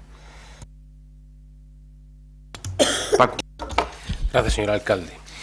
Pois, efectivamente, eu vou comenzar polo último, por ese espazo cultural de información, análise e creación, que é Diario Cultural, que se ven emitindo dende 1990, por tanto, efectivamente, 28 anos, dirixido pola poetisa, xornalista e académica Ana Romaní, cun horario de luns a venres de 3:10 da tarde ás 4 da tarde, programa que deu lugar non soamente a estas emisións diarias, senón tamén a programas especiais, a monográficos, e que ademais, entre outras cousas, ten promovido o Premio Diario Cultural de Teatro Radiofónico. O certo é que, efectivamente, aínda que ca excusa de que se vai incrementar o tempo, é certo que vai pasar de 50 minutos a 100 minutos polo que se nos di a partir da programación de setembro, pero o certo é que o contido se vai diluir en outros programas, non vai contar cunha franxa horaria propia, se vai segregar entre os varios espacios, entre as varias franxas horarias, vai perder, polo tanto, a permanencia de marca, non vai ter horario fixo, e, polo tanto, o obxectivo é diluílo. Claramente, nos entendemos que se vai incumprir o artigo primeiro da lei de creación da Compañía de Radio e Televisión de Galicia, que fala de continuidade no eido cultural, máis ben aquí o que se vai facer vai ser fragmentar ese eido cultural. Hai que decir tamén que isto non é unha proposta exclusivamente do Bloque Nacionalista Galego ou do PSDG que vai apoiar esta moción, senón que a Mesa pola Normalización Lingüística, a Asociación de Escritores en Lingua Galega, o mesmo Comité Intercentros da Compañía de Radio e Televisión de Galega teñen solicitado a permanencia do programa no seu formato actual. No que fai referencia a información local, pois é un pouco máis do mesmo, non? O que pretenden é, a partir de setembro, integrar esa información nos informativos da Radio Galega a través de desconexións da información local, o que ten bastante que ver con esa política dende 2010 de desmantelar o modelo de delegacións, xa pechou Ferrol, pechou Burela, pechou Pontevedra. O que se vai facer, neste caso, que a información local vai ser tamén diluíla en bloques integrados dentro de outros espazos, como mesmos magazines. As referencias horarias que todos os ointes temos para información local van desaparecer, e as noticias máis relevantes de cada área e de cada localidade vanse incorporar un conxunto de informativos a cada unha dilución, que eu entendo que é o que se pretende. Curioso que se faga precisamente no ano previo ás eleccións municipais. Non quero pensar mal, pero é curioso salientar esa circunstancia. O noso voto vai ser favorable a esta moción do BNG. Por parte do Partido Popular, María Antón. Sí, grazas, alcalde, boa tarde. Todos sabemos que os medios audiovisuais de comunicación, cada certo tempo, cada certa temporada, renóvanse. Desde a imaxe corporativa, os novos platós, o cambio de presentadores, ata a propia programación. Unha actualización que se fai necesaria, cun fin, que é acadar a maior audiencia posible nun contexto de cambio continuo onde as novas formas de comunicación e de información obrigan. A Radio Galega non é allea a esta tendencia, cunha particularidade derivada da súa función de servicio público galego e cunha misión que non podemos obviar: a potenciación, a difusión e a normalización do noso idioma e da nosa cultura, como recolle a propia moción do Bloque Nacionalista Galego na súa exposición de motivos. Neste contexto, o pasado 9 de maio, a Corporación da Radio e Televisión de Galicia presentaba un avance do que ia ser a nova temporada 2018-2019 da Radio Galega empezando no mes de setembro. A nova centrábase, como xa se comentou aquí, en dous eixos fundamentais da programación, os informativos e a oferta cultural, despois de que xa deran a coñecer os novos contidos e estructura da Radio Galega Música. Con respecto aos informativos e principais programas de información, a Radio Galega aposta por un incremento da súa duración, co gallo de integrar a cobertura dos asuntos locais, repito, e dos contidos especializados nos mesmos. Deste xeito, Galicia por diante, que emitirase desde as 6 da mañá hasta as 2 da tarde, combinando información e entretemento.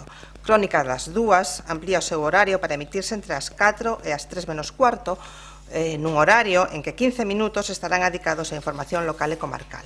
A crónica dobra a súa duración pasando a emitirse de 8 da tarde ás 9, con espazos dedicados á actualidade xeral, local e especializada.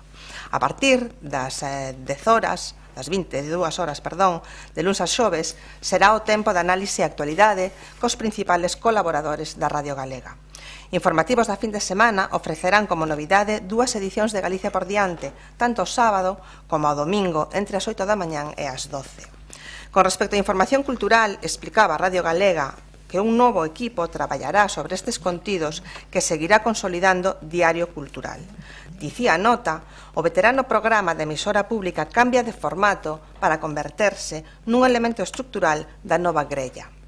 Realizaránse 4 edicións diarias. Isto supón que se duplica o tempo de cultura diario na Radio Galega, que pasa de 50 a 100 minutos, en máis franxas horarias, o que significa diversidade de público con acceso á cultura.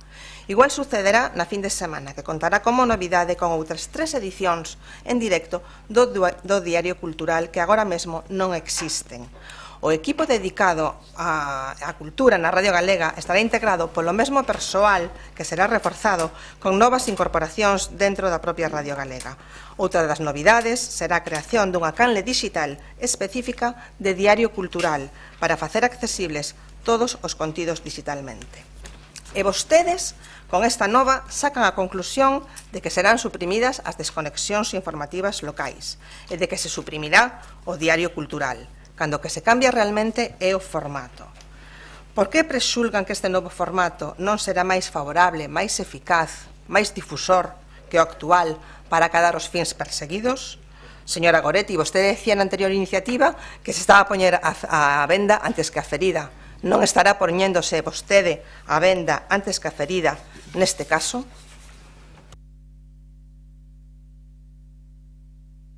Branca. Boa tarde, compañeiras e compañeiros. Apoiamos o texto íntegro do acordo da moción do Bloque Nacionalista Galego porque acreditamos no necesario mantemento da desconexión local para sustentar a pluralidade e a riqueza informativa de realidade múltiple do noso país. Precisamos fortalecer o xornalismo local en Galicia, non desaparecelo. E consideramos outra mala decisión fragmentar a duración do Diario Cultural A amplísima reacción social en contra de modificar a súa natureza horaria pon de manifesto que foi unha mala decisión que a dirección da CRTVG debería reconsiderar. Compostela Aberta comparte o sentir maioritario. Queremos escoitar falar longamente de cultura na nosa radio-televisión para poder afondar na produción cultural do noso país diaria e longamente. O pensamento dentro do idioma e sobre a cultura precisa de tempo, é dicir, de espazo diario, para entrevistas longas, para lugares da crítica, para debates amplos que reflictan distintas miradas sobre o que sucede diariamente por Galicia adiante. Grazas. Moretti, minutos. A ver, hai ás veces evidencias que todas as persoas que estamos aquí podemos contrastar e que xa se leva sucedendo nos últimos tempos. É difícil agora atopar unha xornalista da Radio Galega cubrindo unha rolda de prensa, claro, é cada vez máis difícil. Parece que esa información local, nada, non aparece. Claro, non é que digamos o BNG, como ben dixo Paco, non é que digamos o BNG, nin o PSDG, nin Compostela Aberta, nin outros grupos, senón que en uns días sumáronse máis de 3.000 apoios a esta cuestión e houve moitísimos sectores e colectivos do mundo da cultura que saíron rapidamente, exactamente igual que o persoal traballador, a decir que este non é xustamente non é o camiño, porque, claro, se resulta que hai un tempo consolidado e resulta que a radio, para iso existen as radios, un medio público, non?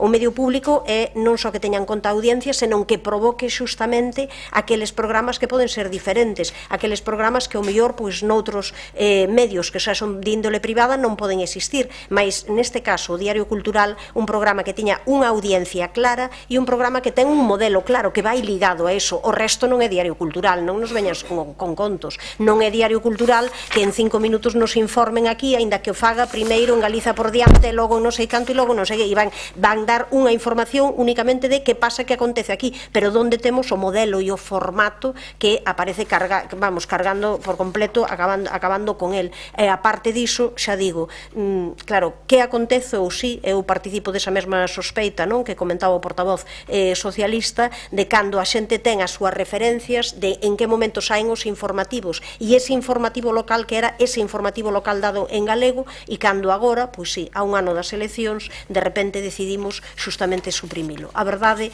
é que isto o único que se entende xustamente para eliminar a pluralidade de voces na radio e televisión galega e é un elemento que sigue, que continúa unha política que están a facer nos últimos tempos. E a verdade que xa digo, non é única exclusivamente que o digamos nós, senón que isto, que lle pregunten a calquera un programa que funcionan e unhas desconexións onde hai unha información relevante e que de repente o que queren é que desapareza. Disculpe. Paco, algo que engadir? María Antón, algo que engadir? Sí, pois eu quería engadir que, como todos vostedes saben, a Compañía de Radio e Televisión de Galicia é un ente autónomo. Así o dispón o artigo 25 da Lei dos Medios Públicos de Comunicación Audiovisual, en donde di que exercerá as súas funcións con absoluta independencia, sin que poida recibir instruccións, directrices e calquera clase de indicación imperativa de goberno, nin da Administración Xeral da Comunidade Autónoma, nin dos partidos políticos ou de outras institucións e entidades. Entón, que están a vostedes a propor, señores do BNG? Vostedes están ancorados no pasado e vostedes piden que nos fagamos o que vostedes facían no bipartito, cando o señor Losada presionaba sobre a cadea pública de tal forma que o entón director da CRTVG, o señor Benigno Sánchez, tivo que escribirlle ao seu vicepresidente, o señor Quintana, e decía: considero que é meu deber informarlo acerca dunha situación que entorpece ata límites dificilmente soportables o traballo que veñan realizando os profesionais dos servicios de informativos da Televisión de Galicia, que afecta os criterios de profesionalidade, pluralismo, equidade e independencia que deben presidir a actuación dos medios de comunicación públicos, referíndose ás malas formas salpicadas de insultos pretendendo decidir determinados contidos informativos dos telexornais do señor Losada. Entón, vostedes están propoñendo que este goberno municipal debe interferir nas decisións dos profesionais da Corporación Radio e Televisión de Galicia. Están suxerindo que o Goberno de Santiago decida o que se ten que facer na Radio Galega. Están suxerindo que na Radio Galega nada ni ninguén pode mudar, que institucionalicemos programas e profesionais, porque despois de 28 anos, señora Samartín, moi diferente e novidoso non pode ser. A interferencia do Goberno nos medios de comunicación públicos son de outra época, de outros países, de outros gobernos, maila que sempre hai unha excepción que confirma a regra. Nós non apoiaremos esta moción porque creemos na liberdade de expresión, na democracia. Nós non imos a decirlle aos medios de comunicación o que teñen que dicir. Nós non imos a decirlle aos responsables dos medios de comunicación o que teñen que programar. Porque para iso, aquí xa temos un exemplo, Compostela Aberta e a súa canle. Nada máis, moitas grazas.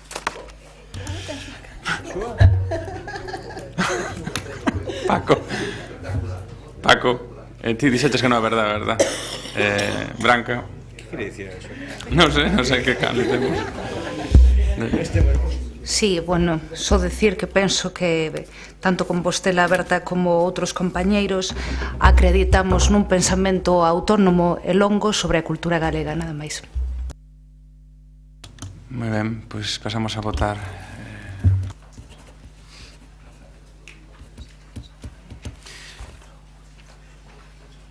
Votos a favor da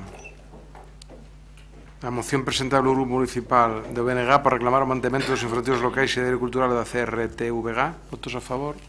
Compostela Aberta, PSOE, BNG. Votos en contra, PP. Abstencións ninguna. Queda aprobada, perdón, a moción.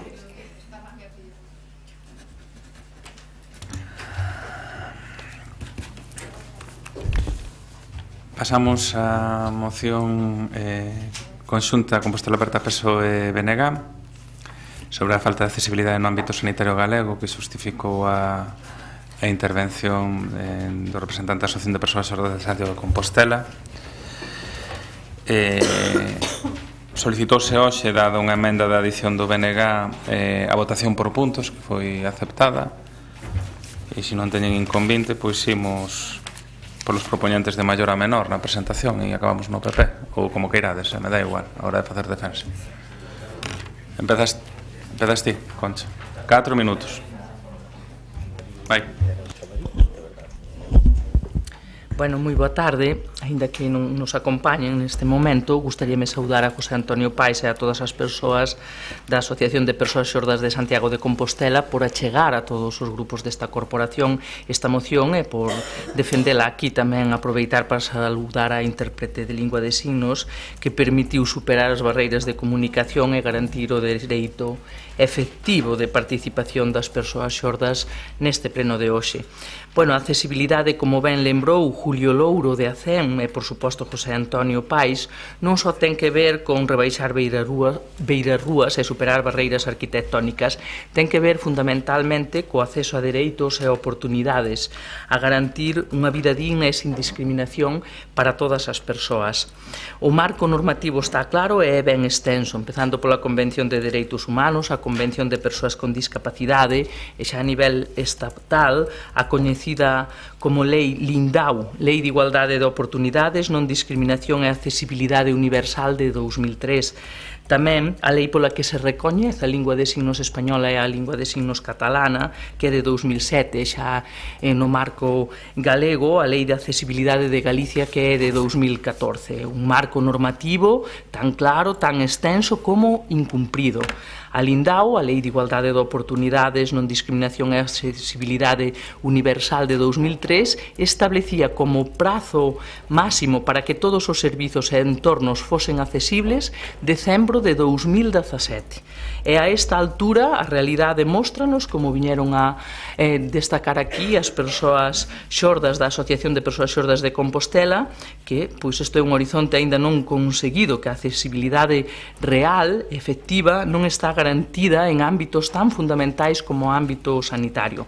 Por iso, a Asociación de Persoas Xordas de Santiago de Compostela, a Federación das Asociacións de Persoas Xordas de Galicia, se dirixiron a este pleno para que se dote e económicamente un servicio de intérpretes de lingua de signos que garanta o acceso sen discriminación das persoas xordas aos dereitos de saúde, que son dereitos fundamentais.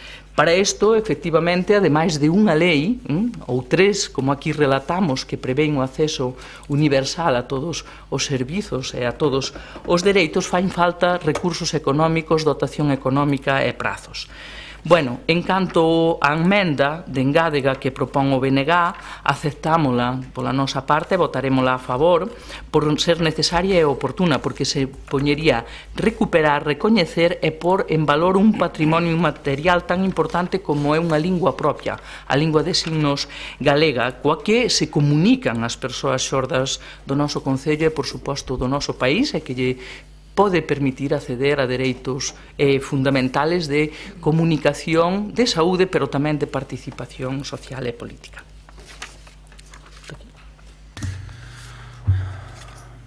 Paco ou Mila, a súa quenda. Moitas grazas, señor alcalde. Boa tarde, compañeiras e compañeiros. Con data de 2 de agosto de 2017, o Grupo Parlamentario Socialista no Parlamento de Galicia presentou por rexistro unha proposición non de lei para o seu debate en pleno. E aquel 2 de agosto, o Partido Socialista xa apuntaba que o colectivo de persoas xordas sofre unha serie de dificultades na súa adaptación á vida cotiá derivadas da súa xordeira, que son solventables dende a administración pública no que se refire á igualdade de acceso aos servizos públicos e, por tanto, aos servizos sanitarios. En aquel momento tamén explicaba o Partido Socialista que o acceso á atención sanitaria conleva a dificultade de ter que acudir á consulta con un intérprete. Esta situación conleva dificultades no momento en que os horarios se demoran e os tempos que o intérprete ten marcados para o acompañamento. A isto podemos engadir que non existe, por limitación económica, servizo de intérpretes para urxencias fora do horario laboral e tamén para fin de semana. Estas condicións, como nos recordaba o representante desta asociación que veu aquí hoxe que nos acompañou, estas condicións dificultan a igualdade de acceso ao sistema. Cabe lembrar que a demanda dos servizos de intérprete para o eido sanitario cóbrese grazas ao convenio coa Consellería de Política Social, sendo allea a estas axudas a Consellería de Sanidade. E xa daquela, tamén nesta proposición non de lei, nos solicitábamos e instábamos a Xunta de Galicia, dentro do Parlamento Galego, a mellorar a adaptación do sistema sanitario ás necesidades das persoas xordas, ampliando os recursos necesarios para garantir a igualdade. Tamén solicitábamos incorporar aos sistemas de atención ao doente especificacións que indiquen a condición de persoa xorda para así poder utilizar sistemas de comunicación accesibles, como por exemplo o correo electrónico. E tamén falábamos de que a Consellería de Sanidade debería de contribuir, solicitábamos que contribuíra ao financiamento ou cofinanciamento da rede de intérpretes de acompañamento para persoas xordas. Isto, insisto, ocorría en agosto de 2017 e agora, con data de 2 de maio de 2018, o Grupo Municipal Socialista recibiu por rexistro no Concello, penso que ao igual que o resto dos grupos da corporación, unha proposta feita dende a Asociación de Persoas Xordas de Santiago, solicitando que nos sumemos á reclamación frente á Consellería de Sanidade dunha accesibilidade real para as persoas con discapacidade auditiva. Do mesmo xeito, nesta petición se nos solicita que instemos a mesma Consellería de Sanidade para acadar un acordo económico coa Federación de Asociación de Persoas Xordas de Galicia para o cofinanciamento do servicio de intérpretes de lingua de signos.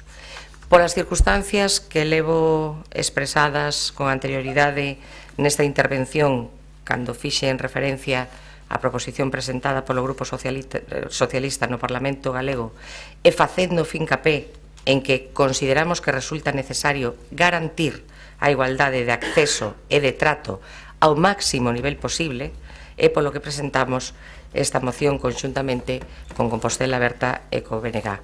E, por suposto, encontramos a caída e concordamos, parecenos axeitada a emenda de adición presentada polo BNG, polo tanto non temos ningún problema en aceptala. Moitas grazas. Rubén. Sí. Eu vou ser moi breve porque evidentemente como copropoñentes desta moción, pois evidentemente vamos a votar favorablemente, e vou ser tamén moi breve porque eu creo que na exposición de José Antonio Pais pois quedan claras cales son as motivacións da mesma, non? Eu creo que el relataba unha cousa na reunión que tivemos ocasión de ter con eles hai poucas datas. Comentaba un caso concreto que eu creo que é moito máis exemplificante, non? Quer dizer, que unha persoa xorda en Santiago mañá teña un amago dun problema cardíaco ou de calquer outro tipo de problema de saúde que lle implique en fin de semana baixar a urxencias, pois implicaría que non podería ter unha comunicación directa a través de intérprete co seu médico, non? Por lo tanto, eu creo que son cuestións básicas, o acceso á sanidade é unha cuestión básica e a posibilidade de poder comunicarse co teu profesional médico tamén, non? Por lo tanto, eu creo que o que se solicita aquí é unha cuestión de mínimos e o que deben facer as administracións públicas competentes, pois desde logo é buscar solucións. Eu creo que a solución a un problema deste tipo é relativamente sinxela e o que ten que haber é a vontade de facelo e tomalo como un dereito básico e, por lo tanto, solucionalo. Moitas gracias, Rubén. María. Sí, gracias, alcalde. O Grupo Municipal Popular non asinou a moción conxunta que se presenta porque consideramos, con todo respeto, que se trata dunha pretensión errada no seu plantexamento. O compromiso deste grupo con esta asociación, coas súas necesidades e coas súas reivindicacións está folgadamente demostrada. E o meu, en particular, no breve período de tempo que asumín responsabilidades de goberno, tamén é unha lástima que non estean aquí. Xa que logo pasaría a explicar brevemente a nosa posición con respecto a esta petición en concreto, que en nada merma o noso apoio e colaboración, en especial dende a Xunta de Galicia. Avanzo que o noso voto como grupo vai ser a abstención ao primeiro punto, considerando, o sea, tendo unha especial consideración e en contra da miña persoal opinión, que sería en contra. E entrando no xusto no debate, é a favor do segundo punto da emenda do BNG. Vexamos, refire a moción literalmente que o Sergas rexeita asumir os costes das intérpretes de lingua de signos que acompañan as persoas xordas nas súas citas médicas, e que é a Federación de Persoas Xordas de Galicia quen cubre o custo dos servizos no ámbito sanitario na súa totalidade a través doutras fontes de financiamento. Obvia decir a moción, non sei se por iniciativa dos grupos que asinan ou da propia asociación, que efectivamente a Federación emprega para ese fin outras fontes de financiamento. O que non se di é que é financiamento público e procedente do Goberno da Xunta de Galicia a través dun convenio asinado coa Consellería de Política Social por un importe para o ano 2018 de 759.826 euros, que comprende, e leo textualmente o convenio, a contratación de intérpretes de lingua de signos para atender as demandas de comunicación das persoas xordas de toda Galicia, favorecendo a súa independencia na realización de xestións persoais, incluídas, obviamente, as médicas. Por tanto, non é certo que o Sergas se negue a financiar os intérpretes de lingua de signos que acompañan as persoas xordas nas súas citas médicas, e que se trata dun servizo xa financiado pola Xunta de Galicia a través doutra consellería. Logo, ou se divide por áreas a financiación a partires de agora e se merma o importe dun suculento convenio que non teñen outras asociacións, entón iría educación por unha banda, xustiza por outra banda, sanidade por outro lado, o que parece a todas luces menos operativo que o sistema existente, que é un convenio xeneral a través de política social. Do contrario, se o Sergas asumise ese custe neste momento, estaríase duplicando a financiación para un mesmo fin, o que non é aceptable de ningunha das maneiras. Máxime cando non consta acreditado de ningún xeito o déficit no servicio. Eu lin as memorias tanto da Federación como da Asociación de Persoas Xordas de Santiago, e o curioso é que mesmo hai ocasións en que non son quen de xustificar os gastos do convenio e non son quen de cobrar o importe completo. É dicir, nada lles impide contratar a un intérprete en fins de semana ou en festivos. En Santiago, concretamente, hai que decir que o convenio asinado polo Concello coa Asociación de Persoas Xordas de Santiago é de 10.000 euros, destinado ao servizo dunha profesional de interpretación de lingua de signos que abrangue, literalmente, todos os campos da vida cotiá, sendo especialmente nos ámbitos xurídico, médico, educativo, laboral e institucional. Na xustificación deste convenio do ano 2017 hai 65 acompañamentos en Santiago. Nun ano, 65 acompañamentos. E, como digo, hai ocasións en que non son quen de xustificar o convenio. A min parece que é un servizo que está cuberto. Mais nada, grazas. Grazas, María. Segunda quenda. 2 minutos. Non necesito dous. O que aquí nos trasladou a Asociación de Persoas Xordas de Compostela, máis a Federación de Asociacións de Persoas Xordas de Galicia, é que a todas luces o convenio é insuficiente. Non creemos que veñan aquí a decirnos algo que non ocurre, e nos ven a decir que non cubre situacións de urxencia ou situacións fundamentais como atender un parto no momento que se produce, ou comunicación e seguimento dunha enfermedade grave como pode ser un cancro. Aunque aquí falamos de cifras moi grandes, como di María, e en políticas sociais o que nos veñen a decir as federacións é que non se garante o acceso sempre, nin en fines de semana, nin en urxencias, nin en noites. Eu sei ben o que cubro o convenio do Concello de Santiago de Compostela, pero con 10.000 euros cubro que cubre 10.000 euros. E cubro o Concello de Santiago de Compostela. Non cubro de Ames, non cubro de Teo, e estimo que é inaceptable que no século XXI os principais hospitais deste país, xa non digo todos, como que temos en Santiago de Compostela, referencia para esta comarca e para centos de miles de persoas, non teñan garantido un servicio de intérprete de lingua de signos. Ningún procedimento para saber cando algunha das persoas necesita ese servizo para pautar citas médicas ou para pautar a atencións a enfermedades graves. Xa non digo servicio de urxencias. Entón...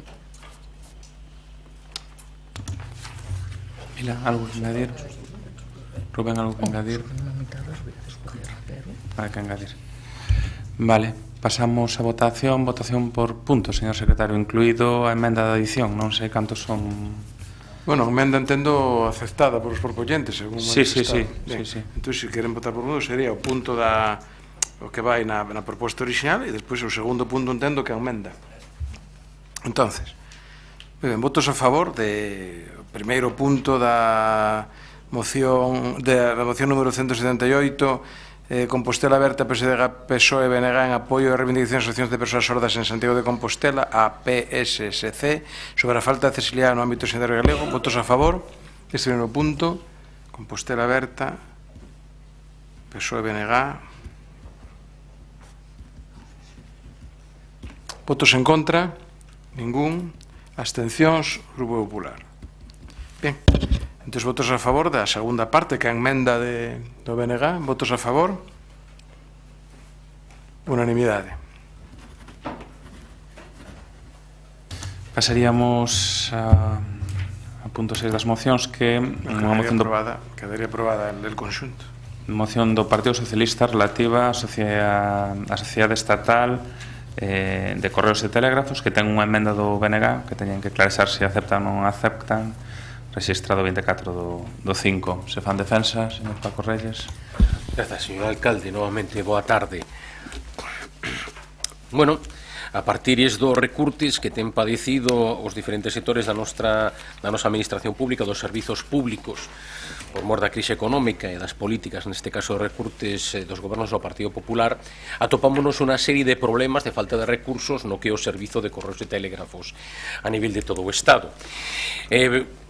Problema de falta de recursos humanos. A plantilla de Correos se ten reducido dende 2007 en 17.000 traballadores. Se ten dado para os traballadores que conservan o seu emprego unha perda do 14% do poder adquisitivo dende 2010. Se ten imposto un modelo de emprego low cost con miles de empregos a tempo parcial, o que se chaman os minijobs, de 4 horas 2 días a semana, representando unha precarización do emprego casi sen precedentes no sector público. Digo casi sen precedentes porque nos sergas tamén se atopan situacións como esta. Correos se sitúa, por mor desta circunstancia, no furgón de cola da Unión Europea, no ratio de persoas atendidas por traballadores. Somos os terceiros pola cola, os quintos pola cola no número de persoas por oficina postal e os segundos pola cola no número de buzóns por persoa. Recurtes e falta de recursos económicos. En 2017 os orzamentos xerais do Estado orzamentaban 52 millóns de euros para este servizo, é dicir, 130 millóns de euros menos que os anos anteriores, que na 180. En 2018 teñen sido 120 millóns, polo tanto, aínda 60 millóns menos que os anos anteriores a 2017. O Estado ten unha deuda con Correos que non acaba de satisfacer de 260 millóns de euros. Falta o plan de prestación do Servizo Postal Universal, pendente de definir dende hai 10 anos. Falta pôr en marcha o plan estratégico para acometer un cambio no modelo empresarial de Correos diante dun mercado postal con unha caída constante da carta tradicional e incremento da paquetería na que Correos ten unha presencia minoritaria, non chega ao 13%, aínda que o sector ten crecementos anuais do 20%. Por iso, polo que nos presentamos esta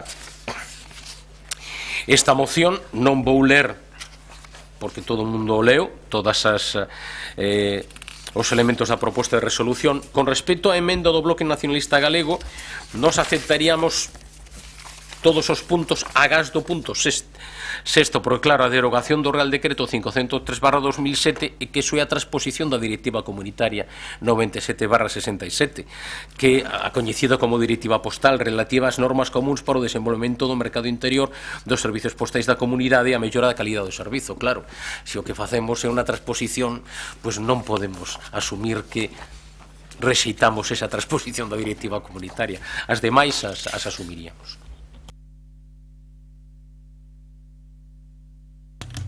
Señor Cela.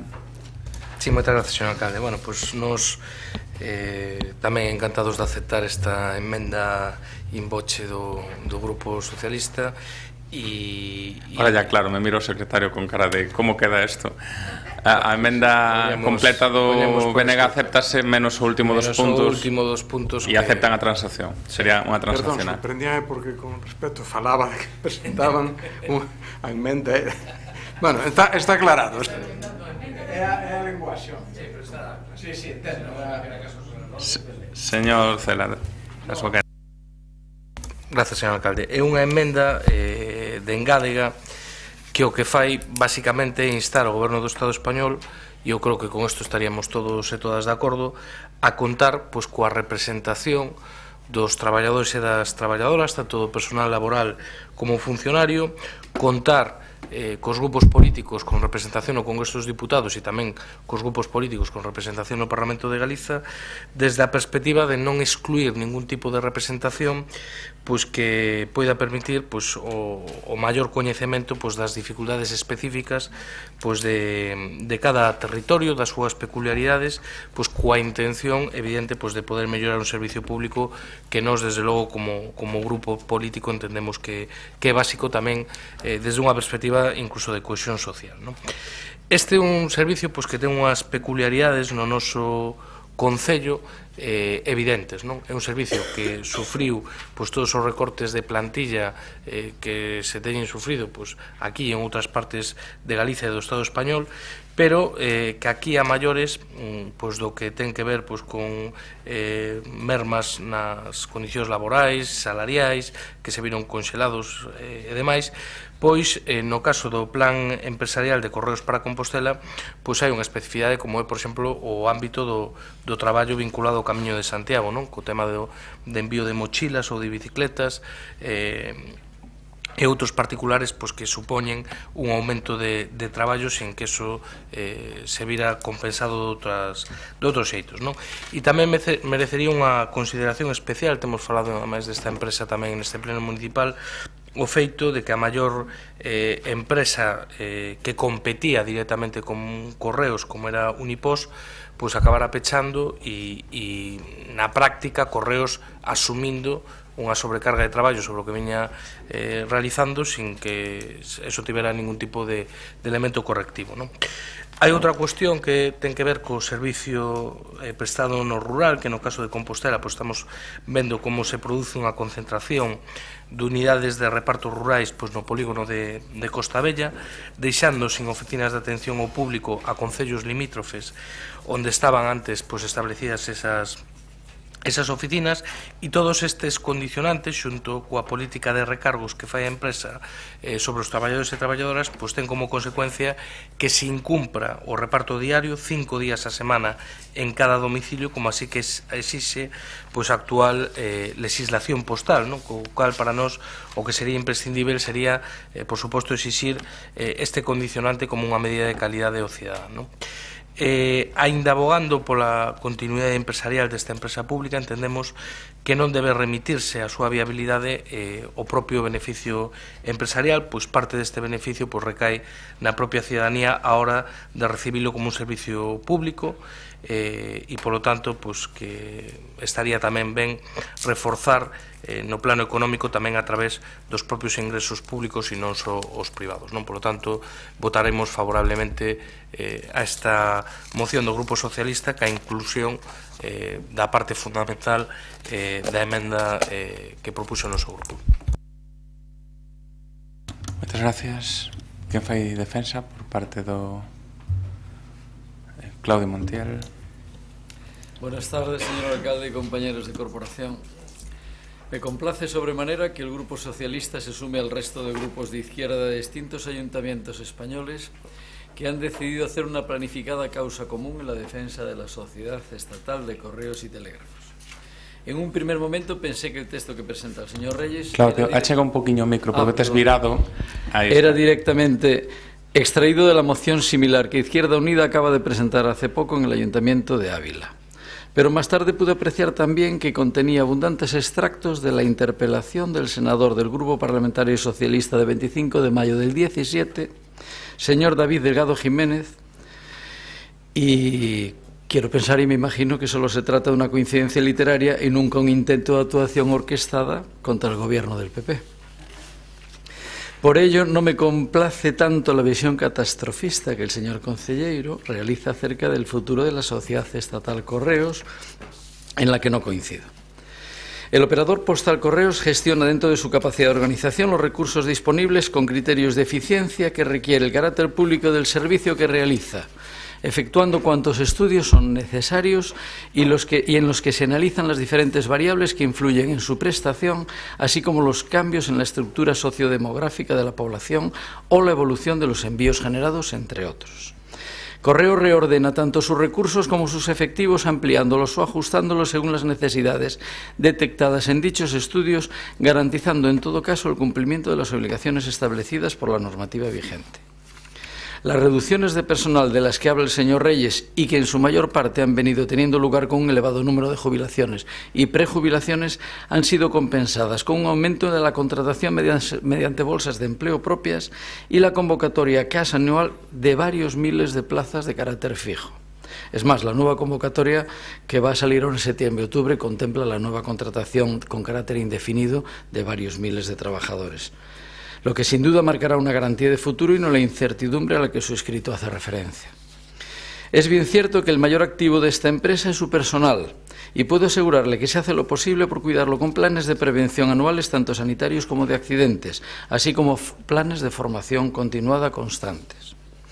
La nueva aplicación tarifaria que Correos pretende llevar a cabo no es más que fruto de la necesaria aplicación de costes que permita la supervivencia de la empresa, ya que no olvidemos de que se trata de que no se trata de un operador privado libre, sino de una sociedad estatal ligada a la SEPI y que, por lo tanto, dependiente en gran parte de las aportaciones que en mayor medida corresponden al Estado. Estas aportaciones vendrán finalmente definidas con lo que acaba de citar la necesaria aprobación del citado Plan de Prestación de Servicio Postal, que como plan estratégico debiera aumentar la competitividad y garantizar la viabilidad de la empresa. El Gobierno lleva trabajando varios años en el borrador final del Plan de Prestación del Servicio Postal Universal, de acuerdo con la ley.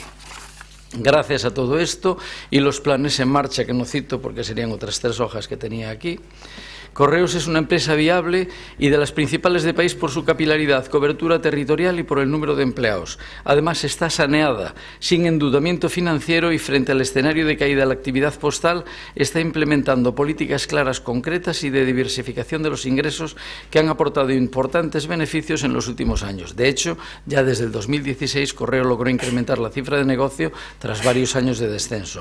Por lo tanto, es un referente en los mercados como el de la paquetería actualmente. En definitiva, estamos convencidos de que el Servicio Postal Universal está suficiente y debidamente garantizado. Se presta con absoluta normalidad por una empresa que está realizando un considerable esfuerzo para adaptarse a las nuevas circunstancias y a los nuevos retos. Y, desde luego, el Gobierno respalda financieramente este sistema y espera completar con la aprobación del Plan de Prestación del Servicio Postal Universal y del Reglamento Postal un proceso que, desde luego, garantiza la viabilidad futura de Correos. En palabras del ministro de la Serna, en la interpelación parlamentaria de su compañero socialista, afirma que el Estado no ha dejado de financiar ni va a hacerlo, faltaría más, el Servicio Postal Universal en este país. Por tanto, tiene que tener usted la completa y plena garantía de que las cosas se van a hacer bien y que, por supuesto, habrá muchas cosas de las que hablar con los trabajadores, como ha pedido el señor Cela. Y estoy convencido de que la sociedad tratará de hablar en el marco de ese diálogo social de esas cuestiones que tengan que ver con la adaptación de la plantilla, la evolución de la actividad, como ya se ha hecho en algunas ocasiones, a través de bajas naturales o la reposición a través de la contratación temporal indefinida. Muchas gracias. Segunda quenda. Ai, Marta Lois. Disculpa, Marta. Sí. Boa tarde de novo. En relación á moción do Grupo Socialista relativa á Sociedade Estatal de Correos e Telégrafos, xa adiantamos que o Grupo de Goberno de Compostela Aberta imos votar a favor, porque efectivamente Correos é unha sociedade que leva prestando un servizo postal universal á cidadanía dende hai case 3 séculos, cunha importante rede de entidades locais en todo o territorio estatal e cun persoal empregado perto dos 60.000 efectivos e efectivas. A día de hoxe a situación de Correos pois é moi grave, tendo en conta sobre todo xa o que se dixo aquí, os importantes recortes sufridos nos exercicios orzamentarios dos últimos anos. Fálase de 60 millóns previstos para o ano 2018, 120 millóns do ano 2017 e, ademais, como tamén se dixo aquí, a deuda á empresa ao propio Estado perto de 260 millóns. O motivo desta reducción da financiación do servicio é a clara vontade do Goberno do Partido Popular de privatizalo. Ao recorte súmase tamén a falta de desenvolvemento do marco legislativo postal vixente, así como a ausencia dun plan estratégico para garantir a calidade e a viabilidade de Correos. Por outra parte, nos últimos anos asístese a unha precarización do emprego e de regularización das condicións laborais. En Correos nos últimos 7 anos se reduciron máis de 15.000 traballadores e traballadoras dende 2007, nun dos maiores recortes do sector público, cunha perda do 14% do poder adquisitivo dende 2010 e cunha progresiva imposición dun modelo de emprego que tamén se dixo aquí, de baixo coste, con miles de empregos a tempo parcial, con pequenas xornadas de 4 horas ou 2 días a semana e cunha precarización do emprego sen precedentes. Se pensamos tamén para o caso da provincia da Coruña, por exemplo, nos últimos 7 anos se reduciu o emprego fixo máis do 17,5% e subiu o emprego eventual un 19,3%. Por outra parte, e de acordo con recentes informes dos organismos como a Comisión Nacional de Mercados ou Tribunal de Contas, entre outros, Correos, a día de hoxe sitúase no furgón da cola da Unión Europea na relación con número de persoas atendidas por traballador ou traballadora. Só 2 estados dos 28 da Unión Europea contan con menos traballadores e traballadoras por cidadán, como o caso español. Ben, por todos estes motivos e por os explicitados na propia moción socialista, reiteramos a nosa posición de votar a favor esta moción. Moitas grazas. Gracias, Marta. Segunda quenda, Paco. Gracias, señor alcalde. Pois agradecer aos dous grupos que apoian esta moción, tanto Compostela Aberta como BNG, e respostar algunhas cuestións ao Partido Popular. Non é coincidencia literaria de que nós temos un partido, que é o Partido Socialista Obrero Español, que tiene implantación en todo o Estado, traballamos en rede, entón é exactamente a mesma moción que presentamos en todos os concellos, porque traballamos con un partido. Non somos reinos de taifas, non sei que fan outros, non somos reinos de taifas. Claro, fai referencia que eses 17.000 traballadores de menos que ten Correos dende 2007 se debe a xubilacións. Non, o problema non son as xubilacións. O problema é a tasa de non reposición desas xubilacións, que se xubila a xente non é un problema. O problema é que non se repoña. Claro, o traballo precario, como se acaba de comentar, claro, 2 días a semana, 4 horas, iso non é precisamente un traballo de calidade. Claro, comentaba o concelleiro do Partido Popular que di que con todo isto se busca eficiencia de Correos. Bueno, habería que comenzar a preguntar si se busca eficiencia de Correos ou se busca facilitar eficiencia do sector privado no sector da paquetería. Pero claro, cando o plan de prestación do Servizo Postal Universal está pendente de definir dende hai 10 anos, di, no, é que isto se está rematando, bueno, que isto comezaremos a pensar que é un pouco mesmo, non? Coñecemos o mes, pero cando vai ser o ano no que se vai poñer en funcionamento. Ou, por exemplo, claro, que o plan estratégico este aprobado, pero que non se poña en marcha. Claro, decir que Correos é a referencia no sector da paquetería, cando 87% dese sector está en mans do sector privado, pois a verdade é que é demasiado optimista de cara ao propio Correos, non? Claro, decir que non se deixa de financiar, si iso é certo, eu non dixen que se deixara de financiar, o que dixe é que estaba infrafinanciado, con 130 millóns menos no que foi os orzamentos do 17 e con 60 millóns menos nos orzamentos de 2018. E, por certo, non se paga o que se lle debe, que son 260 millóns de euros. Moitas grazas. Gracias. Paco, algo que engadir dentro do BNG? Non. Algo que engadir, señor Montiel? Paco, buenas tardes. Mira, referente a lo que hablas del carácter de 2 días a la semana en contrato de tardes, es inexacto cuando menos, porque estamos hablando de una cuestión muy particular del reparto que se llama notificaciones administrativas. No se trata de un trabajo de Correos normal, sino que se trata de una contratación temporal con contratos de 1 año, renovables por otro año en todos los casos, para una notificación muy particular que se hace en trabajo de tarde por unas personas muy concretas. Segundo, hemos empezado hace 1 año con la paquetería, hace 1 año, y estamos arrasando. Evidentemente, una empresa de este calibre que empieza hace 1 año con la paquetería no puede estar a nivel de SEUR en 1 año, lo estaremos en 2 o 3, y para eso hay que dar tiempo. En tercer lugar, vuestras intenciones son loables, no lo discuto, ¿no? Pero, claro, estamos hablando de deuda y me hace gracia que los primeros que hablan de deuda son nuestra compañera Marta Lois, cuando hasta hace bien poco este concello estaba debiendo 300.000 euros a Correos de Santiago. Quiero agradecer desde aquí a nuestra compañera María Rozas, porque sé que ha hecho un esfuerzo grande para cancelar parte de esa deuda hace muy pocos días, y que sé que va a hacer lo imposible por cancelar la parte que queda, que puede ser otros 100.000 euros más. Entonces, quiero anunciarle que nuestro grupo va a votar en contra, ya que las medidas solicitadas entiendo que ya están en marcha. Nada más, gracias.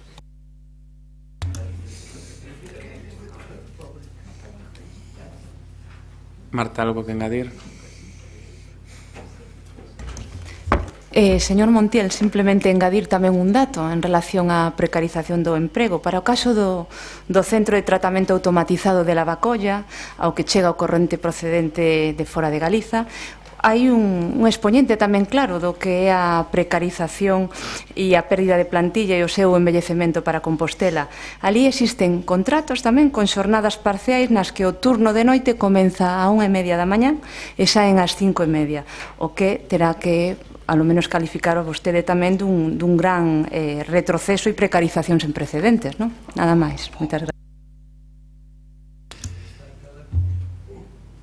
Unha aclaración por alusión, señor Montiel. que xa sei que foi cariñosa, pero simplemente a título informativo. Y yo voy a ser súper cariñoso. El turno de noche tiene una duración... No, pero no para seguir o debate. No, el turno de noche tiene una duración menor que el de día. Bueno, pero non é para que sigamos sendo cariñosos multiplicando esa intervención, simplemente a título informativo. O motivo da débeda e das dificultades de pago non é un problema de liquidez, que as facturas están a ser reparadas, vale? Están a ser reparadas porque se fai unha interpretación dentro dos servicios económicos que eu non entro a valorar, que de alguma maneira entende que non pode haber ese criterio de exclusividade de traballo coa empresa de correos, a pesar de ser unha entidade pública, e que hai que sacalo a concurso. Entonces, todas a lentitude no pago das mesmas é porque están reparados para o recoñecemento este oficial de crédito por considerar que hai que ir a campo aberto a licitar. Digo aquí a título informativo, porque os saibamos, porque parece ser que non é o único problema deste concello. Volvo a calar nunha parte final do que acaba de decir, porque hai unha parte referente a eso. Bien, vamos a seguir. Pasamos a votar, señor secretario.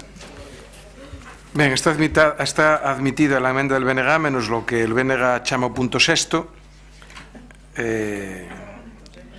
Habrá que renumerar e el punto sétimo pasará a punto sexto. Pero ben, está admitida a emenda menos o punto sexto, que chama BNG. Entonces, votos a favor desta moción de PSDG PSOE relativa a Sociedade Estatal de Correos Telégrafos S.A. Votos a favor. PSOE, Compostela Aberta, BNG, perdón. Sí, emenda BNG menos o punto sexto, sí. Votos en contra, Grupo Popular, abstencións ninguna, quedaría aprobada con esas características de... Pasaríamos a debatir a moción que figuraba como número 7, que é do Partido Socialista sobre o espazo conformado pola Rúa do Pombal e a Praza do Campo de San Clemente. Paco. Sí, gracias, señor alcalde. Non sendo breve xa pola hora, a beira da Rúa do Pombal ao pé da Alameda están unhas condicións de inseguridade para a circulación de peóns, porque os muros de sostemento das parcelas lindantes presentan diversos defectos e derrubas parciais que impiden o adecuado tránsito dos peóns pola beira rúa. Ademais, o ancho da beira rúa é claramente insuficiente. Por outra banda, o acondicionamento mellor a humanización da praza do Campo de San Clemente é unha das demandas dos veciños da zona. É un espazo neste momento dedicado ao aparcamento regulado de vehículos, tanto ora como residentes, e claro, situarse ao borde do casco histórico está sometido a unha alta rotación. O estado do pavimento actualmente é deficiente, con fochancas, que resultan un perigo tanto para os vehículos como para os peóns, e por iso presentamos a seguinte moción: requerir aos propietarios das parcelas que procedan a mañar a condicionar as súas propiedades na parte que afecta a beira rúa da Rúa do Pombal, que o Concello faga o mesmo no tramo de muro de propiedade pública, que se proceda a limpeza e roza do espazo de beira rúa e do muro da Alameda e o mantemento do pavimento das beira rúas. Estudar a posibilidade de ampliar o ancho da beira rúa, executar a rehabilitación integral da Praza do Campo de San Clemente e, aproveitando esa circunstancia, que se estude a súa reordenación funcional e a mellora da súa humanización e da súa integración ao toparse nunha situación relevante no espazo público. Moitas grazas. Moitas gracias a ti, Paco. Rubén. Sí, gracias, señor alcalde. Bueno, para o BNG, desde logo importante, non, a rehabilitación urbana tanto da Praza do Campo de San Clemente e a Rúa do Pombal, desde a perspectiva de contribuir á ordenación funcional e a humanización deste espazo público, tendo en conta os criterios cos que xa se efectuou o redeseño urbano da zona do Cruceiro do Gallo e das Hortas, unha obra impulsada no seu día cando BNG levaba a responsabilidade da área de rehabilitación histórica, e que desde logo creemos que esta proposta que ven a debate hoxe ao pleno debería ser a continuidade daquela obra que naquel momento se dividía un pouco en tres fases, non? Daquela supuxo unha renovación integral do acceso cara ao Carme de Abaixo a través dunha reformulación do Campo das Hortas, onde se fixeron novas beiras rúas no cruce coas rúas do Pombal e entre galeras, un novo pavimento de lousas de granito.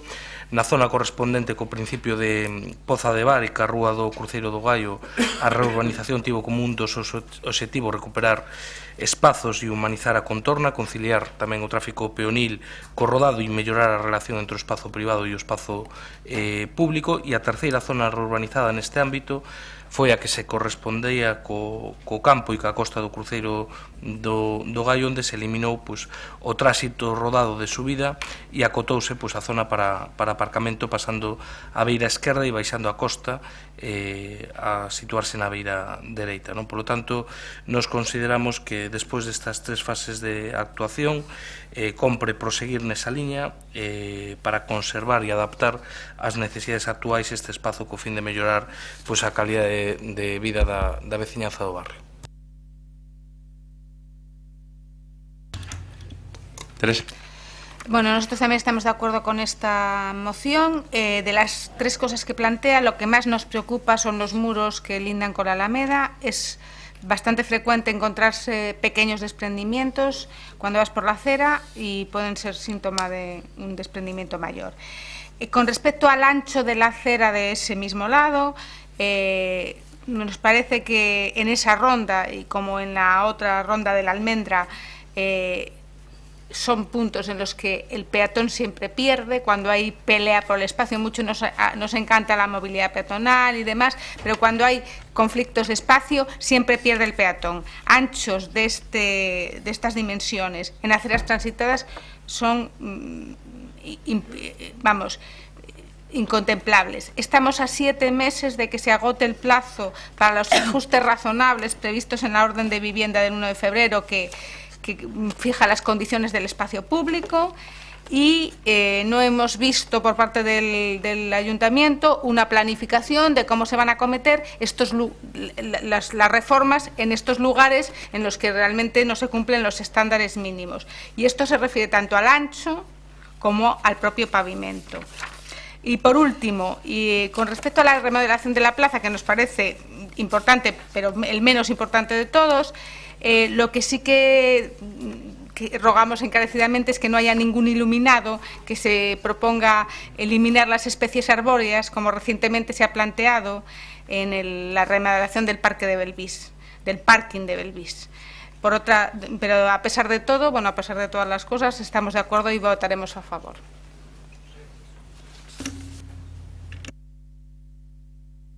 Sí, Nadia. Boas tardes de novo. Imos votar a favor da proposta e o que si me gustaría é informar de cales son as accións que leva feito o Goberno neste tempo para resolver a problemática que pone manifesto a moción do BNG.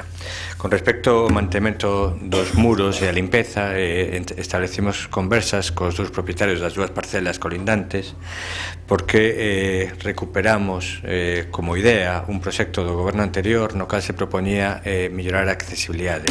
Nesas conversas cos propietarios falouse de limpar, hai un problema de ocupación nunha das vivendas que existe na actualidade e, polo tanto, tamén, ademais de limpar, visibilizouse a posibilidade de acceder á propiedade deses terreos que están calificados como zona verde para obter polo Concello e incorporar ao parque da Alameda. Por lo tanto, parece que estamos nunha boa disposición polo momento, polas circunstancias de ocupación da propiedade que se produciu por distintas cuestións e, por lo tanto, estamos nesas conversas.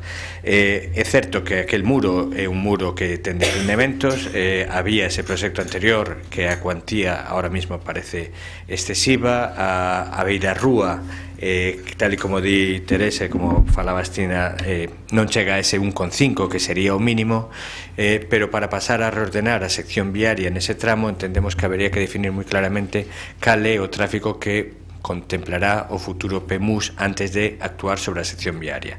Si creemos que ten que ter como mínimo 1,5 para dar cumprimento e despois, por outro lado, creemos que hai unha labor de mantemento nun pavimento que non é o máis aceitado, evidentemente, que a chapa plana e que se fará neste entorno na Rúa Pombal.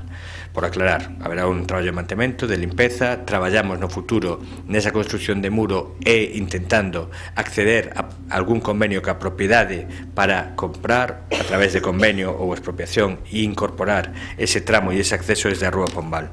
Con respecto á plaza de San Clemente, eu incluiría un tramo que non se menciona na proposta, pero para o cal xa pedimos un anteproxecto que sería desde onde rematou na Rúa San Clemente a reurbanización ata a parte superior hai un un dos maiores problemas de accesibilidade en toda a cidade. Hai ali algunhas vivendas que interrumpen a beira peonil. De feito, hai dúas prazas reservadas para persoas con dificultades de mobilidade que tampouco cumpren os parámetros, e sabemos que esa rúa ten un grave problema de accesibilidade e polo tanto hai un anteproxecto xa encargado para ver a viabilidade tanto do remate da rúa de San Clemente como do espazo da plazuela para condicionamento e reordenación do tráfico, cumplindo e garantindo o cumprimento da accesibilidade para todas as persoas. Con esas liñas de traballo nas que estamos, bueno, pois apoiamos a moción porque entendemos que, basicamente, para min, o prioritario, accesibilidade en San Clemente, melloras puntuais de mantemento con ese pavimento, pero que entendemos que non debe ser o definitivo e que habería que revisalo, revisión da plaza entre Hortas e San Clemente para mellorar o seu estado e accesibilidade, e despois na Rúa do Pombal, ainda que non podamos actuar ahora mesmo na sección pendientes do que nos diga o plan de mobilidade, se podemos reducir ou ampliar o espacio para peóns, se entendemos que na beira rúa da esquerda baixando hai capacidade para mellorar a accesibilidade e o ancho a través desas conversas cos propietarios para establecer compra, cesión ou expropiación das mismas e ampliar a titularidade pública. Paco, non engadir? Agradecer o apoio dos grupos. Grazas. Nadie quere engadir nada máis? Pasaríamos, entendemos que aprobado por unanimidade, señor secretario. Unanimidade. E pasaríamos á moción que figura na orde do día como octava do BNG para incrementar o nome das mulleres no Rueiro Compostelán co objetivo de avanzar na correlación de xénero. Goretti, a súa quenda. Sí. Vendo que se trata aquí é de mostrar unha vez máis, xa o comecei ao comezo desta sesión plenaria, pois a nosa preocupación como grupo, porque logo ao final o que se poña pois no regulamento de condecoracións fique en papel mollado, porque o certo é que xa durante todo este tempo levamos pois propondo, poñendo en riba da mesa nomes de mulleres. Houbo algúns nomes que se puxeron en riba da mesa que sí, que tiveron pois ao final unha placa, un recoñecemento, mentres que algunhas das propostas de mulleres pois quedaron aí na gaveta, escondidas e agachadas. Entón quixemos polo menos facer ao conxunto da corporación consciente do agravio enorme que hai cando só 71 rúas de 1276, nomes de lugares, prazas, rúas en xeral, pois só teñen nomes de mulleres, representan un 5,5%, non significa que todo o resto sexan de homes, por suposto hai outro tipo de referencias nos nomes de lugares, pero fixémonos que as mulleres só ocupan un 5,5% e que ademais moitas destas mulleres, xa digo, fora de o caso de Rosalía de Castro, de Maruxa Mallo, de algunha muller relevante, ao final hai moitas que son santas religiosas, así que non hai incorporación de mulleres importantes na vida contemporánea, entendida como iso ao longo do século XX e comezos do XXI, que poidan aparecer aí. Entón, entendemos que este é un momento para facer unha chamada de atención a este respecto.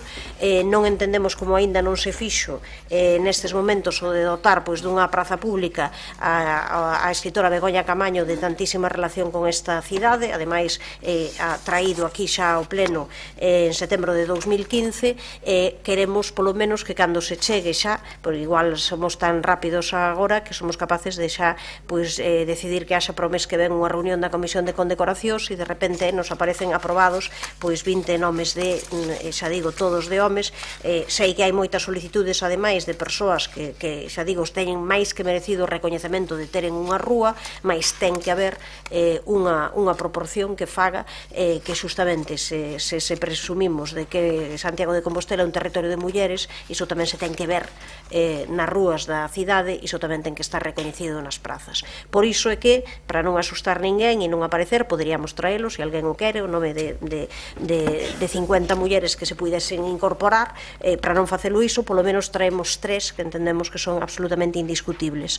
Para decir, pois son as primeiras 3 de xeito inminente. Nos propoñemos que Begoña Camaño, xa digo, insisto, pasou por este pleno, escritora, xornalista vinculada a esta cidade durante moitísimos anos da súa vida a un barrio concreto determinado, pois para o Parque das Fontiñas, que se incorpore tamén o Rueiro Municipal a figura de Rosa Basabe, sindicalista, libertaria e bibliotecaria tamén pertencente á Universidade de Santiago de Compostela, feminista comprometida, e Elena Mijaela Marcu, asasinada por violencia de xénero recentemente, que causou ademais unha grande conmoción na comunidade tamén educativa de Santiago de Compostela e en todas as persoas que tiñan relación con ela tamén polo seu traballo nun bar ben coñecido desta cidade. Así que o tema do que se trata fundamentalmente de un compromiso de vontade política de que haxa unha discriminación positiva neste sentido, incorporando mulleres dos distintos ámbitos e que o que apareza se lle pasamos a proba do algodón é que de paridade pois nada de nada no Rueiro, que é un dos elementos que o conxunto da poboación ve ao pasear por Santiago de Compostela, entre outros. Mila. Grazas, señor alcalde, boa tarde de novo. Abro comiñas, as rúas galegas teñen nome de home, e cerro as comiñas. Este era o titular dun artigo escrito hai 3 anos nun periódico digital ben coñecido do noso país, e dende entón as cousas pouco mudaron e o titular hoxe podería ser as rúas galegas non teñen nome de muller. É dende logo unha mostrada preeminenza masculina na vida pública galega dende hai anos, dende hai décadas, dende hai séculos. Cando falamos de discriminación de xénero ou cando falamos de igualdade de oportunidades, tamén é preciso dirixir a nosa mirada á cidade onde vivimos para ser capaces de construir un espazo onde vivir en igualdade. Mulleres e homes temos que ser quen de recoñecernos como constructoras da cidade. En este intre, en Santiago, igual que no resto das vilas galegas, a presenza das mulleres en rúas, en prazas ou en lugares chega a estar tremendamente desproporcionada. O Grupo Municipal Socialista ten amosado en distintas ocasións a importancia da visibilización da muller na sociedade, recoñecendo o seu potencial e a importancia das súas accións para influir dun xeito positivo no seu entorno e, en definitiva, para a contribución do seu empoderamento e a transformación social. Por iso, hoxe concordamos con esta moción aquí presentada por o Bloque Nacionalista Galego co convencemento de que os referentes femininos nas nosas rúas e prazas aínda están por explotar. As mulleres seguimos a ser esas representadas de xeito desigual fronte aos homes, a pesares de contar con importantes mulleres que son partes da historia da nosa cidade e que contribuíron ao avance e ao progreso da nosa sociedade. Mulleres que traballaron e siguen traballando para facer unha sociedade máis xusta, mulleres que contribuíron e que siguen contribuindo coas súas accións a reivindicar dereitos, mulleres que foron e que son literatas, deportistas, artistas, maestras científicas. Nun estudo feito por Susana Reboreda e Maribel Doval, dúas profesoras da Universidade de Vigo, recóllese neste estudio que en 2012 o Concello de Santiago, o noso Concello, en 2012, aprobou unha proposta de nomes para designar un amplo conxunto de rúas que aínda non tiñan naquel intre unha denominación oficial. A proposta, formada por 29 nomes propios, que curioso, só incluía 2 nomes femininos, o das irmáns Fandiño Ricard, as Marías, e o da escritora Elena Quiroga da Barca. Deste xeito, parece nos ha caído que o noso Concello priorice, a partir de agora, a hora de nomear espazos, rúas, prazas ou edificios públicos e conceda nomes de muller a estes lugares. E máis alá de entrar na disquisición de si o aprobamento do nome ten que pasar antes ou despois pola Comisión de Condecoracións, que miña mai, a Comisión de Condecoracións, 18 meses, 8 reunións, e ao final non se aproba por unanimidade porque non somos capaces de facer esas achegas ou de falar nas 8 reunións. Pero isto que? Insisto, o verdadeiramente importante é comenzar xa a dar visibilidade a todas aquelas mulleres que loitaron, que siguen loitando dun xeito ou outro pola xustiza social, o ben común e que formaron parte da historia de Compostela. Máis nada, grazas. Gracias a ti, Mila. Por parte do Partido Popular. Pepa. Hola, buenas tardes de nuevo. Bueno, con respecto a esta moción, desde logo concordamos con o BNG en que compre visibilizar as mulleres no Rueiro de Santiago. O que me sorprende é que presentaran esta moción e, sobre todo, máis me sorprende que non a retirara, a sabenda de que hoxe se aprobaba un regulamento que regula a nomenclatura das rúas, entre outros, co seu voto favorable. Así pois, unha vez aclarado este punto de sorpresa, vou comenzar polo segundo parágrafo da parte resolutiva da súa moción. O Concello de Santiago seguirá a incrementar cunha discriminación positiva os nomes de mulleres no Rueiro municipal que contribuíron... Bien. Teño que lembrarlle, señora San Martín, que xa hai unha previsión de equidade de xénero na denominación das vías e instalacións municipais, concretamente deste proxecto de reglamento, no artigo 9.6, garantirase a equidade de xénero na denominación das vías municipais e dos establecimentos, centros ou instalacións do Concello de Santiago outorgadas a persoas físicas en consonancia co disposto na normativa correspondente. Non se entende, pois, que formule esta cuestión fora do debate sobre o regulamento de distincións. En o relativo ao primeiro párrafo da parte resolutiva, que incorporará de xeito inminente uns determinados nomes, da parte resolutiva da súa moción, en que se propoñen 3 nomes de mulleres, teño que recordar tamén un par de cuestións. En primeiro lugar, hemos de lembrar aquí que no Consello Asesor de Condecoracións acordouse non proseguir co proceso de atribución de nomes aos espazos públicos ata que entrase en vigor o novo regulamento. Cita vostede na súa moción o caso de Miguel Ángel Blanco, o vello dos contos, e Camilo Díaz Baliño. Con Miguel Ángel Blanco fíxose unha excepción por varios motivos. O primeiro porque se trataba dunha efeméride moi sentida na historia deste país. E a efeméride exixe realizar a distinción nun momento preciso. O segundo caso é que no suposto de Miguel Ángel Blanco instalouse unha placa que é unha cuestión que queda fora do regulamento. Polo tanto, como non había previsión de que o regulamento tratase o tema das placas, non había por que agardar a tal regulamento. Nos outros dos casos, supoño que sería tamén o mismo punto. Pero no caso de espazos públicos, insisto, acordouse non seguir aprobando nomes ata que entrase en vigor o regulamento. En segundo lugar, e con respecto ao primeiro párrafo, entendemos que o que hoxe se aprobaría aquí é a vontade de que se inicie o expediente relativo a estas 3 mulleres, a fin de acreditar no seo do Consello Asesor as circunstancias que aconsellen a concesión dunha distinción. Por certo, non nos consta que este pleno teña aprobado aínda que un parque leve o nome dunha das mulleres que vostede menciona, Begoña Camaño. Un rogo do BNG non é o mismo que un acordo plenario. Creemos, estimada Goretti, que vostede non pretende que hoxe, a marxe do regulamento e sen expediente de valoración previa, aprobemos 3 nomes.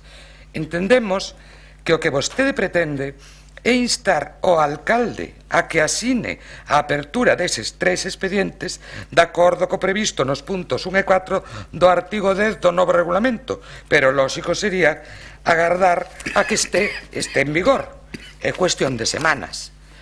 Así, polo tanto, así como están as cousas, e concordando co obxectivo final de visibilizar máis as mulleres nos nosos rueiros, pero disconformes co carácter extemporáneo da súa moción, ímonos abster. Moitas gracias.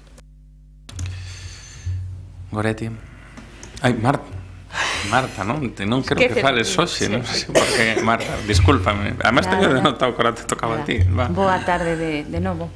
Ben, en relación á moción do grupo do BNG para incrementar o nome das mulleres no Rueiro Compostelán, dúas consideracións previas. En primeiro lugar, por suposto, concordamos tanto coa diagnose como coa solicitude da ampliación do número de mulleres para o Rueiro compostelán e pola aposta de políticas públicas que poñan no centro dos espacios públicos tamén as mulleres. Pero sí é certo que tamén coincido cas consideracións da voceira, neste caso do Grupo do Partido Popular, cando hoxe que precisamente se trae a aprobación o novo regulamento onde figura de maneira expresa que se garantirá a equidade de xénero, pois esta moción hai unha parte dela que eu creo que é importante, podemos aprobar igualmente, pero que xa está recollida. De feito, se non recordo mal, tamén foi o propio señor Cela o que fixo as consideracións dentro da propia comisión de que había que agardar o final da aprobación do regulamento para poder facer aprobacións desta natureza.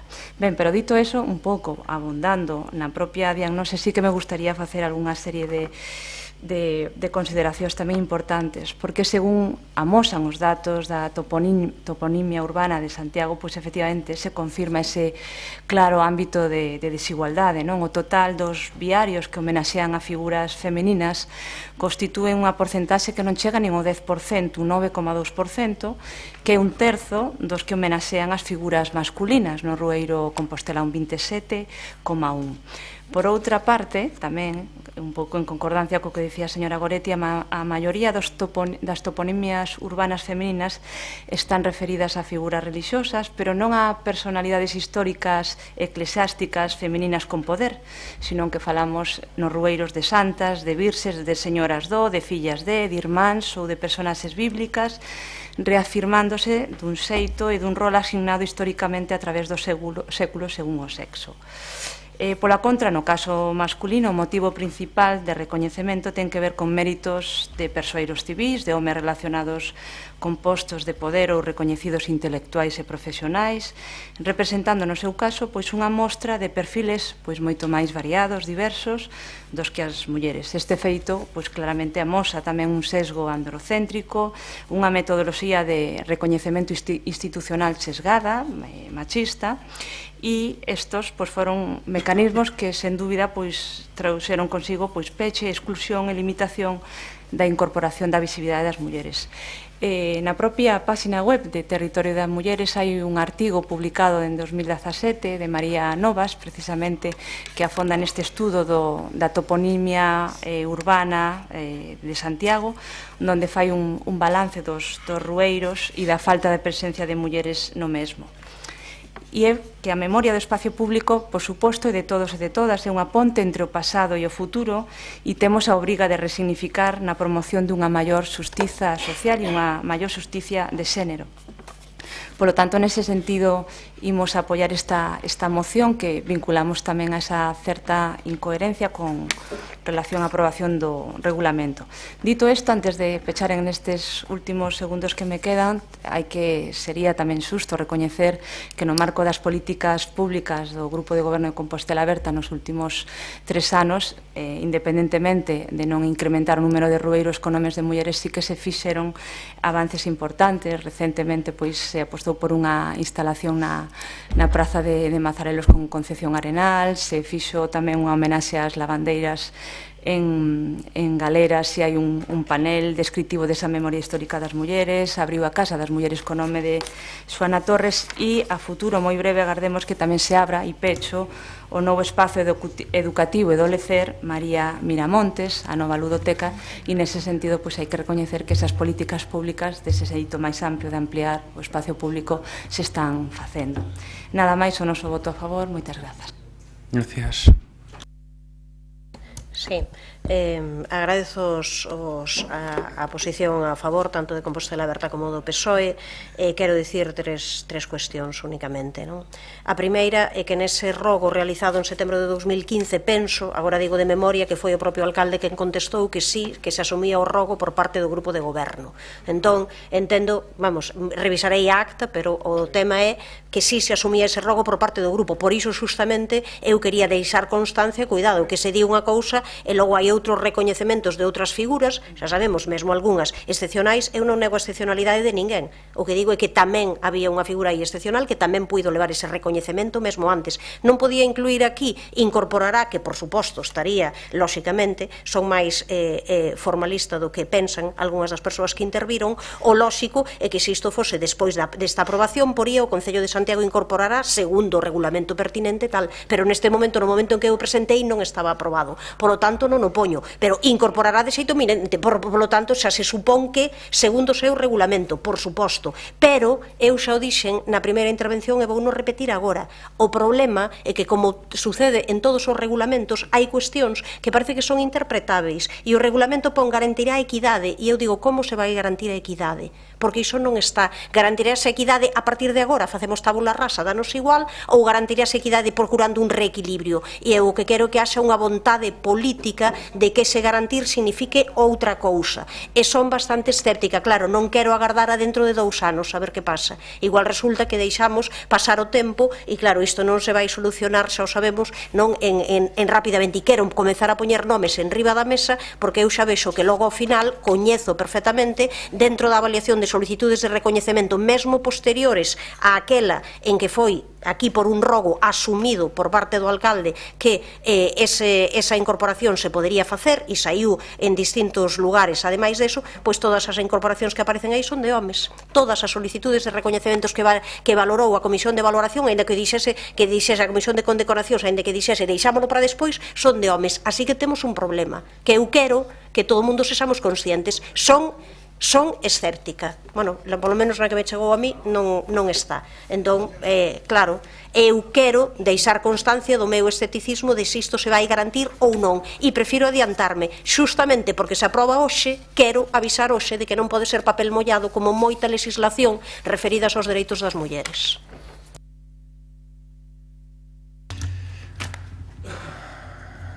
Algo que engadir aos restos grupos? Sí, Pepa. Yo sinceramente estoy bien, muy sorprendida, sobre todo con el tono. O sea, yo efectivamente creo que, lo recuerdo siempre, soy una persona con formación jurídica y por lo tanto respetuosa con las normas y con los procedimientos. Y los reglamentos, si se aprueban, pues habrá que ceñirse a ellos, y si no, pues no se aprueban. Pero las normas surgen siempre de una necesidad. En este caso fue la revisión de ese reglamento que estaba absolutamente obsoleto. Pero ahora que lo tenemos, hagamos bien las cosas. Con respecto a las afirmaciones que se hicieron aquí al respecto de santas, vírgenes y demás, sinceramente creo que están fuera de lugar. Y están fuera de lugar por lo siguiente, porque no es necesario para el argumento, Goretti.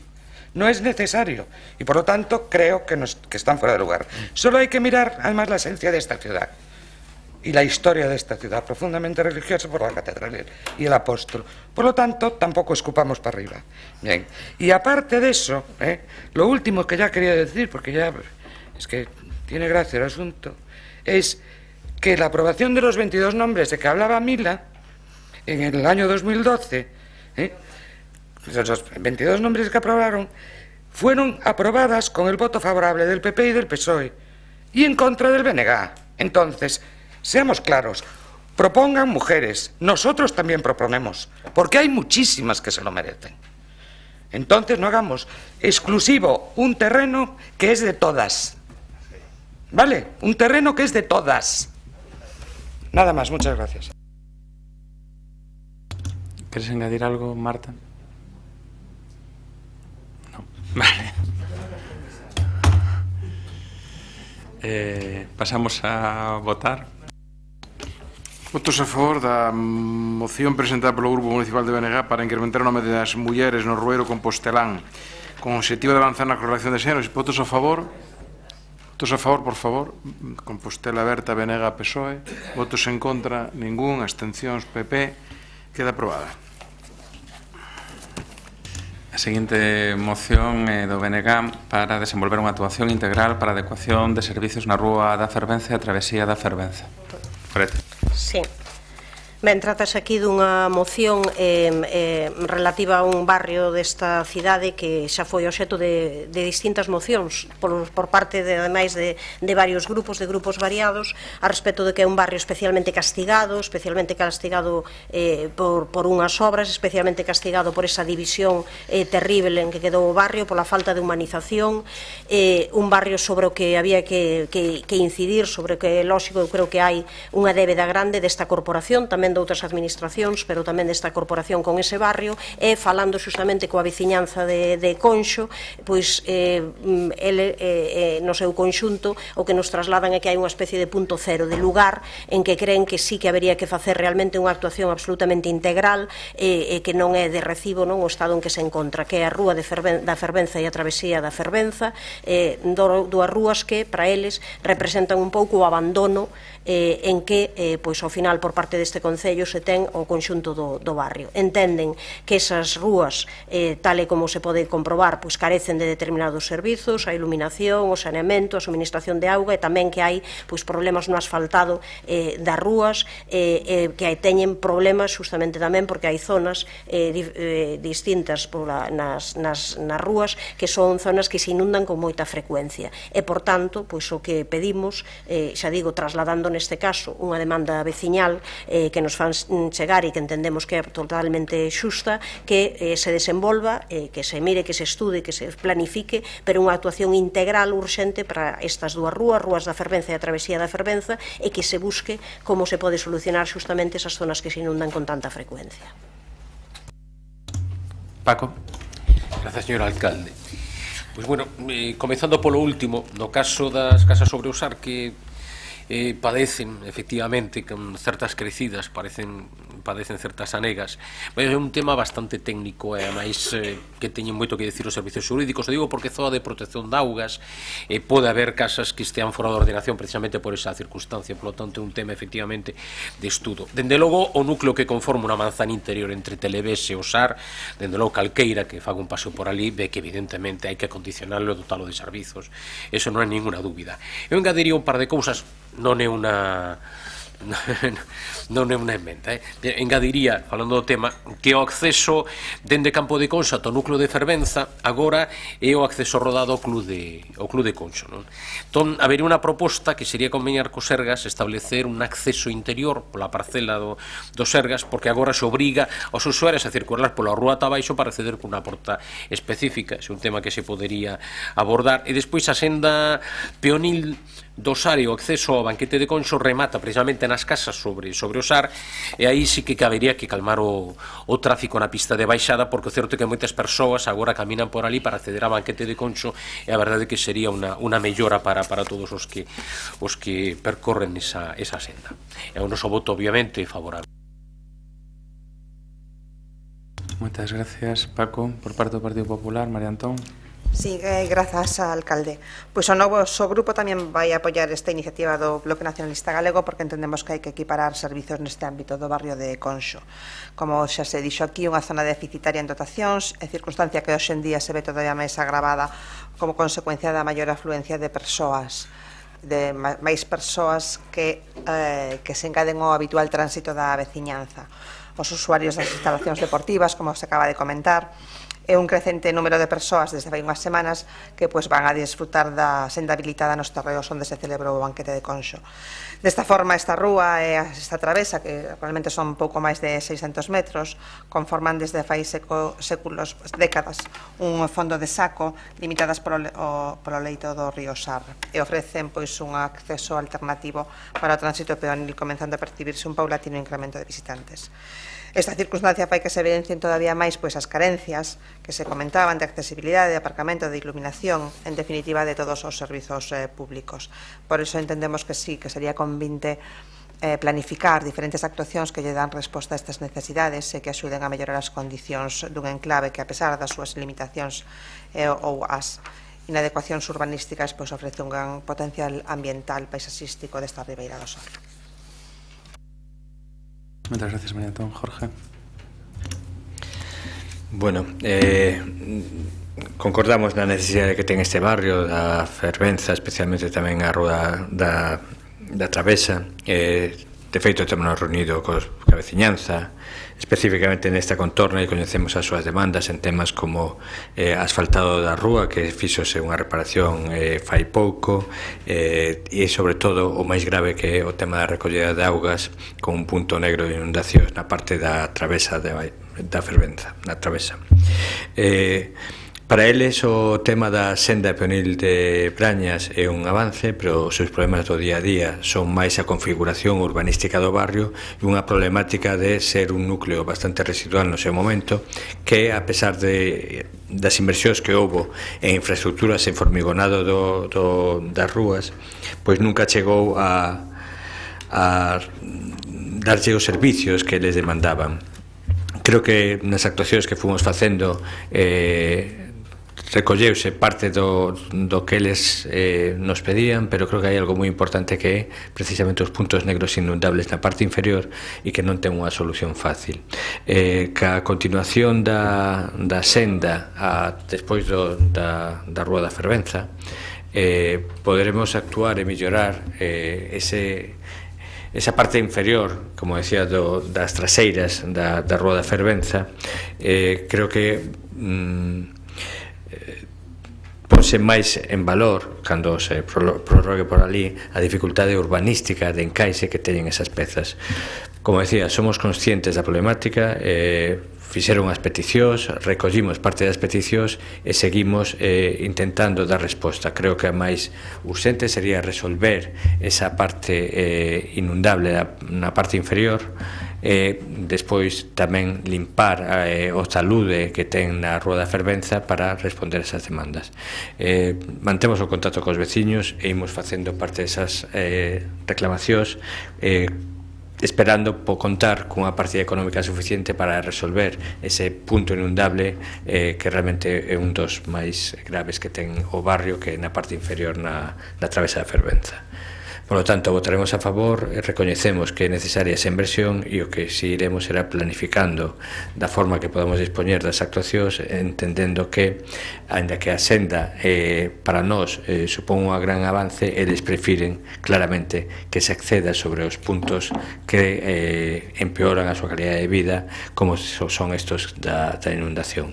Outros máis sinxelos foronse resolvendo, como puido ser algún de ubicación de contedores ou de asfaltados na vía de entrada. Gracias. Algo que engadir? Nada que engadir, nadie quere facer. Entendemos entón que por unanimidade, señor secretario. Unanimidade. Pasaríamos ao que, se as miñas notas non me enganan, é a última moción da sesión, que do BNG, para iniciar os procedementos para asumir a xestión directa da Escola Municipal de Música, e hai unha emenda do Partido Popular que teñen que clarexar se aceptan ou non. Señor Vancela. Sí, moitas grazas, señor alcalde. Pois xa comezo por eso último, non aceptamos a emenda do Partido Popular e mantemos a moción ca literalidade que a presentamos.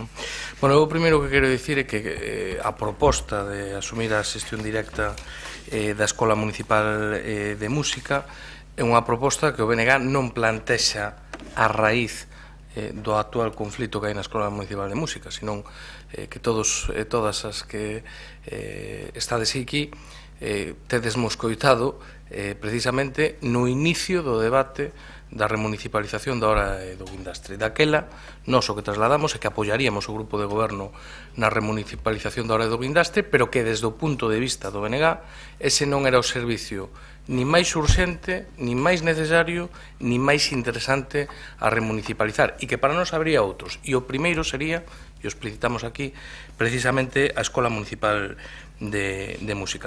En calquera caso, a nós o que nos resultou así un pouco sorpresivo é que se descalificara ou por lo menos ridiculizara desde o noso punto de vista esta proposta, tachándoa desde o grupo de goberno como unha ocurrencia. Chamounos sobre todo a atención por tres cousas. En primeiro lugar, porque nós non atopamos ningún argumento que xustificase no seu día tirar adiante ca remunicipalización da hora do guindastre e que non sexa extrapolável como mínimo en igualdade de condicións a remunicipalización ou chamada remunicipalización da Escola Municipal de Música.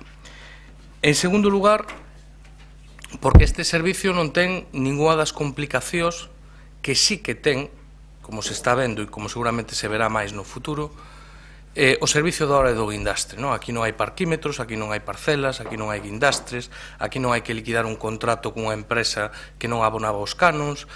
Quer dizer, é bastante máis sinxelo, e entre outras cousas o equipamento xa é de titularidade municipal. Por lo tanto, o que se trataría sería de asumir a xestión directa exclusivamente do personal. E en terceiro lugar, porque a explicación que se deu desde o grupo de goberno é que non se podía facer porque non é unha competencia propia. Entón, claro, eso é cando menos chocante. Chocante por dúas razóns. Primeira, porque este servicio xa foi de competencia directa do Concello. Claro, este servicio, cando se iniciou a prestar, as clases dábanos os traballadores e traballadoras da banda municipal e contratábanse a maiores aqueles profesores que non tiñan esa formación na propia banda municipal. Por tanto, era un servicio que xa se prestou de xeito directo pola banda municipal, pero sobre todo pola cuestión formal. Eu, claro, ante unha aseveración tan contundente e tan firme de que isto non é verdade, hai que ir ás fontes. Hai un informe da Dirección Xeral de Servicios Xurídicos da FEM, que lle recomendo que lean, está accesible en internet, que di, vou a forrar a lectura. O que ven a decir, basicamente, é que a lei de racionalización non afecta en absoluto, nin para ben nin para mal, no caso de escolas municipais de música e de danza, non atribúe nin quita competencias aos municipios. Este propio informe di que o que habería que analizar sería en cada comunidade autónoma si existe legislación da comunidade autónoma respectiva que lles atribuíra competencias propias ou que lles delegara competencias en dita materia. E claro, cando vas ao caso galego, pois e recorres en concreto, agora un segundo, analizar o que pon o Real Decreto 223/2010 do 13 de decembro no seu artigo 3.2, di textualmente: as corporacións locais poderán promover a creación de conservatorios de música ou de danza. Corresponde á Consellería competente en materia de educación, autorización de ditos centros, que en todo caso deberán reunir condicións establecidas, Por lo tanto, é evidente que se hai vontade política, non hai un impedimento formal para poder acometer isto. Por lo tanto, nós o único que dicimos é, oxalá que había que asumiu o goberno de solución deste conflito vai a bo porto, oxalá sexa así. Si non é o caso, nos o que instamos unha vez máis ao goberno municipal é que antes de que eses traballadores e traballadoras se poidan ver na rúa, se proceda a un proceso de asunción directa da xestión deste servizo. Paco. Gracias, señor alcalde. Pois para chegar a este punto, con independencia da oportunidade ou non oportunidade da proposta, o que hai que decir é que, se encarga por parte do goberno deste concello, se encarga unha empresa a cambio de 8.500 euros, pois que elabore uns pregos para a xestión da Escola Municipal de Música, e se venden eses pregos públicamente dicindo que van ser de referencia, pero o certo é que dan pouco peso o proxecto educativo, o proxecto curricular, tanto é así que solamente dá 5 puntos ao proxecto educativo do total de 120 puntos. Claramente non promoveron a participación, pero solamente se presenta unha empresa. Foron, iso sí, aprobados en xunta de goberno, por lo tanto, os pregos teñen claramente unha autoría a parte da consultora, e hai que decir moi claramente que coñecía perfectamente a xunta de goberno que dende o 6 de febreiro de 2018 se planteaba un problema de subrogación do persoal, porque hai unha pregunta, aparece no expediente, é unha pregunta clara na que se va preguntando que vai a acontecer precisamente ca subrogación do persoal. Por lo tanto, se coñecía. Claro, o que hai que decir é que se xenera un problema, 6 meses estás en contrato a esta xestión, se xenera unha inseguridade xurídica tanto para os usuarios como para os traballadores, e pasa exactamente o mesmo, eu non quero facer referencia a outras cuestións, pero pasa exactamente o mesmo que cos comedores escolares e que as escolas infantís. Cando se atopa o problema en riba da mesa, se busca unha solución. E a solución que se busca é cambiar un criterio nas mesas de contratación que ato dese momento non se plantexaba así por parte da asesoría xurídica, non? E que, dende logo, non está apoiado polo informe da intervención. O Partido Socialista fai unha proposta diante de dous informes, o dun habilitado nacional e do asesor xurídico do alcalde, a proposta de que se resolva esa controversia cunha pregunta ao Consello Consultivo para resolver a discrepancia, pero non se fai caso ao respecto. Claro, se plantexa a posibilidade de remunicipalizar o servizo. Bueno, o que plantexa o BNG é que se inicia o procedimento. Veremos o procedimento ata onde pode chegar. Nos parecenos correcto. Eu volvería a decir, dentro deses servizos que sí que se avanzou para a elaboración da auditoría, está precisamente a Escola Municipal de Música. É un deles. Unha das cousas que se pode respostar. Efectivamente, simplemente engadir o que dixo o vocero do Bloque Nacionalista Galego é que precisamente, ademais do comentado, a lei de racionalización di exactamente que as escolas municipais de música e o danza creadas con anterioridade a entrada en vigor desa lei non se atopan afectadas pola lei sempre e cuando a comunidade autónoma respectiva tivera atribuído competencias propias ou delegadas aos concellos para a súa creación e xestión. Obviamente, o que acaba de ler, o decreto 223/2010 claramente recoñece ás corporacións locais a competencia para promover a creación de escolas de música e de danza e, polo tanto, sí que se podería iniciar un proceso que veríamos ata onde chega para avaliar a posibilidade de remunicipalización do servizo. Moitas grazas. O noso voto a favor. Maite. Boa noite. Dende o Grupo Municipal do Partido Popular queremos amosar en primeiro lugar a nosa preocupación sobre a xestión que se está levando a cabo dende o Goberno Municipal con relación a esta contratación tan necesaria para o mantemento das actividades da Escola Municipal de Música. O que si non temos algún punto en común con a moción do Benega, pero non totalmente. O que sí temos claro e o recollemos expresamente na emenda que presentamos é que o procedimento o ten que levar a cabo o Goberno Municipal, que o que hai que buscar é o mantemento deste proxecto educativo que se ven desenvolvendo durante os últimos anos na escola. Pensamos que ten que contemplar a continuidade do seu persoal. Como se ten que facer?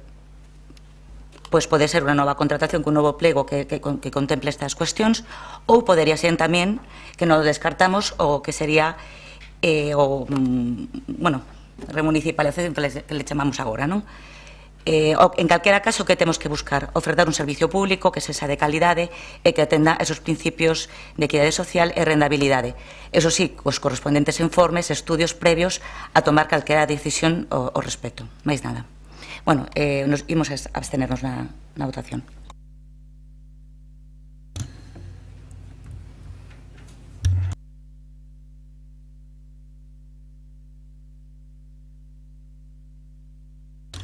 Vou a comezar polo compromiso do Concello, non? E o que teño eu persoalmente adquirido ca comunidade da Escola de Música, non? Intentar desenvolver o mantemento do servicio, evidentemente garantindo a estabilidade do persoal e o modelo educativo. E é por iso que entendemos que hai moitas maneiras de intentarlo, e a mí non me gusta xerar falsas expectativas, tampouco entrar en grandes debates, porque creo que moitas veces as posicións están marcadas polas circunstancias e se entra no fondo dependendo das circunstancias en cada momento, non? Eu considero o señor Celo unha persoa formada, non é unha persoa de ocurrencias. Dito isto, tamén sei que el sabe que as municipalizacións non se fan por gusto ou non gusto, senón tamén por posibilidade de viabilizalas, e que, aínda que a da hora da grúa e do guindastre foi, incluso siga a ser a día de hoxe unha municipalización complexa, e reuniremos a xunta de portavoces para informar os obstáculos que nos está poñendo a empresa saínte para poder facer a transición. Nestes casos hai unha serie de condicionantes que eu, que participei en varios procesos de recuperación de servicio, como foi o da auga en Teo, como foi o da asesoría xurídica aquí e o da hora do guindastre, sabe que polo menos nos deben facer coller unha distancia para non xerar falsas expectativas, non? E non é só a cuestión da competencia impropia, que o é, sino tamén o feito, que todos vos sabedes que co marco actual, o servicio actual, dentro do punto de vista de financiamento da Escola de Música, é un servicio deficitario, moi deficitario. E que, aínda que eu entendo que hai servicios públicos que teñen que ser deficitarios, e non pasa nada por asumir que eso é así, e hai servicios públicos que é necesario que sexan deficitarios porque forman parte tamén das políticas públicas, a hora de recuperar e de reiniciar un proceso de recuperación de servicio de xestión directa, ese pode ser un obstáculo insalvable. E digo isto porque, en contraposición ao que se propón aquí, na hora do no guindastre, fixachedes-nos sudar tinta para demostrar que o servicio era viable económicamente, non era deficitario, non só no proceso, que durou durante 2 anos, senón tamén nas enmendas. E miro para todos, con enmendas moi sesudas que poñían en cuestión que o proceso pudese ser non deficitario e pudera cumplir cos requisitos que marca os estándares para recuperar o servicio. Entón, o que non vale para unha cousa non vale para outra, o que vale para unha cousa non vale para outra. Eu creo que temos que falar con criterio, non? E é por eso que nós non nos pechamos a ninguna posibilidade. Nós vamos a marcar unha distancia de abstención porque creo que a emenda do PP era unha emenda bastante ben equilibrada a hora de buscar unha solución, e vamos a centrarnos na posibilidade que ahora nos dá a nova lei de contratos e tamén a posibilidade que aquí se baralla no pleno a hora de estudiar todo o horizonte e tomar a decisión que sexa mellor para manter a estabilidade da plantilla e para garantizar o modelo educativo. E remato con unha cuestión. Sí que comenzou sendo prestada por músicos da banda, pero, señores, un pouco de memoria, foi externalizada co goberno bipartito. Entonces eu creo que un pouco de memoria a hora de facer emendas a totalidade. E acabo con outra cuestión, señor Reyes. Moléstame profundamente cousas que di. Se externalizaron os pliegos porque sabe da situación do departamento, e o temos falado en xunta de portavoces que era dramática. Moléstame cando fala de inxerencia directa a mesas de contratación e cando se refire ao director da asesoría xurídica como asesor xurídico do alcalde. Un pouco de respeto, porque o fai de maneira consciente e de maneira reiterada. Entón, unha persoa que foi 40 anos habilitado nacional, que foi primeiro da súa promoción, que é director desta asesoría xurídica, creo que un pouco de respeto non viría mal a hora de falar del como asesor xurídico do alcalde, porque é o director da asesoría xurídica remunicipalizada do Concello, prestando un servicio de maneira directa que antes estaba externalizado un bufete que verdadeiramente lle tuvo un sobrecusto a esta cidade elevadísimo, en centos de miles de euros. Entón, non estaría de máis un pouco de respeto, creo que as persoas, cando nos referimos a elas e as funcións das persoas, non? E vostede non o ten, porque o fai reiteradamente. Entón, hoxe, yo digo, porque verdadeiramente non é así. E o que di de inxeriencias directamente na mesa de contratación semellame moi grave. Eu creo que os informes están aí para ser leídos tamén, aínda que podas discrepar deles. Nós, en principio, imos a manternos unha abstención porque non nos pechamos a ninguna posibilidade. Dito isto, tamén entendo que a mellor esta iniciativa teña que ser presentada como unha proposición. O digo así, pero me dá igual, é dicir, non como unha moción pola orientación que pode ter. Rubén. Sí, moitas gracias, señor alcalde. Eu tamén igual me estendo un poquinho máis. Certamente, pois posiblemente tería máis sentido facelo como proposición, e eso sí que podemos asumir autocríticamente, pero 4 cuestións que comentou o señor alcalde. A primeira, que non é unha competencia propia, creo que fun bastante explícito, pero que é, cando menos, indiscutible e que se pode discutir, que sí que se pode catalogar como unha competencia propia. Dío aos propios servicios xurídicos da Federación Española de Municipios e Provincias. Segunda cuestión, claro, do servicio deficitario.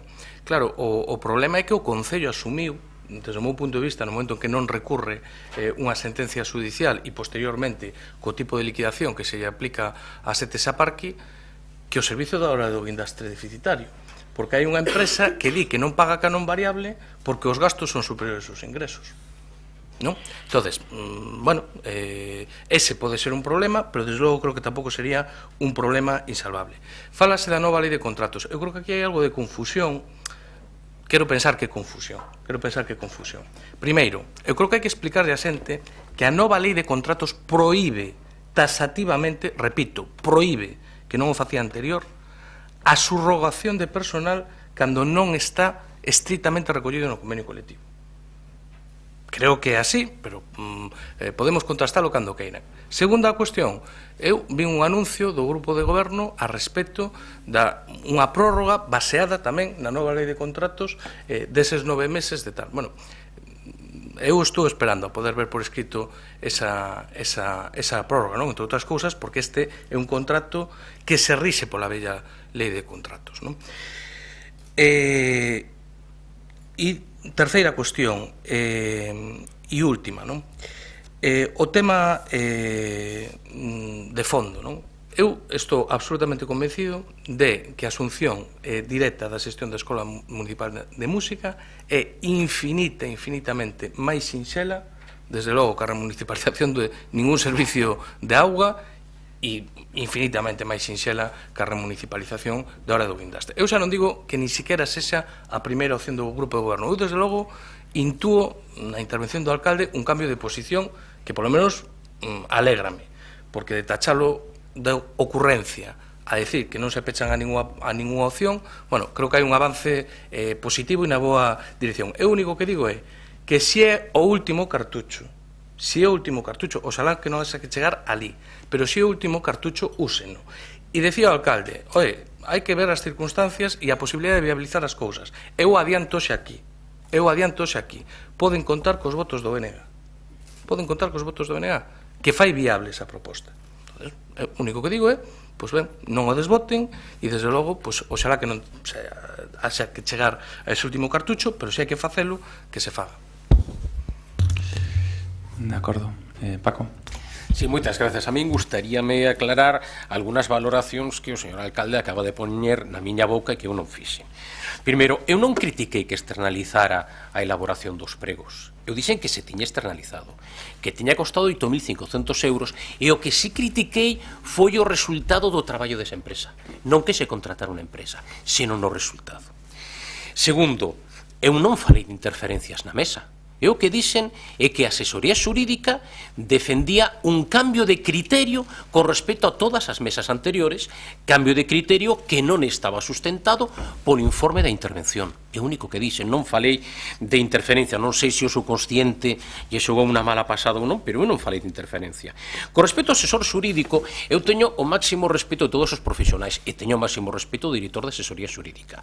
O que pasa é que el non está ocupando neste momento un posto de habilitado nacional. Ele está ocupando a dirección de asesoría xurídica, que é un nomeamento de libre designación do alcalde, de libre designación. E por outra banda, tamén quero dicirlle que dic moi claramente o título 10º da Lei de Bases de Réxime Local, que é o asesor xurídico do alcalde da Xunta de Goberno, non do Pleno. Insisto unha vez máis neso, porque literalmente o que di a Lei de Bases de Réxime Local. Polo tanto, eu limiteime a falar de cuestións que son feitos. Se vostede cree que eu fago determinadas valoracións, en todo caso terá que esperar a que eu as faga, non as faga por min. Grazas. Maite, algo que engadir?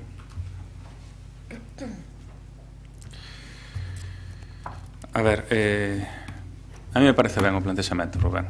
Para empezar, da miña boca non saliu da ocurrencia, pero como toda a paternidade do que pasa neste concello a miña, pois non pasa nada, unha máis. Tanto ten. Dito isto, a mí pareceme ben. O que pasa é que eu creo que debemos polo menos non intentar xerar falsas expectativas. E evidentemente que pode ser máis viable e máis fácil municipalizar un servicio que non ten que enfrentarse pois a un sector privado potente e organizado e para o cal sempre aparecen abogados do diaño, incluso dentro das administracións públicas, a hora de iniciar un proceso de remunicipalización. En este caso non é así. E en este caso é certo que un alto porcentaxe son recursos humanos e iso facilita estando os materiais cubertos en estes momentos polas propias institucións. É así. Eu que estou falando do marco, do corsé que nos impoñen e que nos obriga a ir sempre ao límite permite nos procesos de recuperación de servicios cun coste de tempo e de enerxías importante, porque sabedes como están tasados os procesos de recuperación de servicios. Xa o vivimos, ainda que este último foi terrible polo tema das sentencias cruzadas, pero o vivín tamén no tema da auga en Teo. Entón, non é menor o debate. Eu non quero xerar falsas expectativas. Nos queremos ter todas as opcións abertas e garantizar a estabilidade da plantilla e a viabilidade do modelo da escola. E non descartamos ninguna, non nos queremos cinguir a unha en concreto, vale? E respecto, Paco, é dicir, é que o mesmo podo decir de outras mesas onde se empregaron outros criterios. As mesas son soberanas, hai os técnicos, están os responsables políticos e toman as súas decisións. As mesas de contratación son soberanas. O único que sei é que eu non estou nas mesas de contratación, vale? E podemos facer, se queredes, un histórico de exclusións ou de concursos desertos noutras empresas, porque fixeches unha analogía cos comedores escolares onde ali se presentaran hasta 5 ou 6 empresas a un concurso do que logo foron renunciando no momento da adxudicación. A veces deberíamos tamén preguntarnos que pasa no sector privado cando se van aos concursos, ¿no? Para que logo aconteza que te presentas un concurso e de repente hai unha plaga de abandonos dun concurso público. Pero nunca nos cuestionamos que como xoga o sector privado nos procesos de licitación. Eso non o facemos nunca. E outra aclaración, e vou rematando porque xo foi longa a sesión. Fálame da libre designación. Os habilitados nacionais deste Concello están todos designados por libre designación, señor Paco Reyes. Sí, señor Paco Reyes. Sí, señor Paco Reyes. Sí, señor Paco Reyes. E nas grandes cidades o procedimento de designación dos habilitados é de libre designación. Sí, señor Paco Reyes. Escoita vostede o presidente dos secretarios e dos interventores dicindo que é unha demanda histórica para que as cidades cubran por outro tipo de vías os postos dos habilitados. É así. Entón, home, se vostede quere ubicar en coordenadas de confianza política uns e outros, eu non, porque para mí son profesionais que fan o seu traballo e marcan o campo de xogo, e eu podo discrepar ou non, pero non sei máis que eles, eu só podo asegurar. Eu nunca cometerei o pecado de pensar que sei máis que eles, sei en outras cousas, a mellor na medicina, pero aquí non. No campo xurídico non. Entón, nos vamos a estar deixando aberto o campo a esas cuestións e non descartando nada e traballando a partir de ahora para viabilizar iso, señor secretario. Ben, votos a favor desta... Bueno, quedou rexeitada a emenda. Votos a favor non foi admitida por o proponente. Presentada polo Grupo Municipal de BNG para iniciar os procedimentos para subir a xestión directa da Escola Municipal de Música. Votos a favor? BNG, PSOE. Votos en contra? Ningún. Abstencións? PP, CA. Quedaría aprobado. Moi ben, levantamos a sesión. Boa noite. Acertaste al milímetro.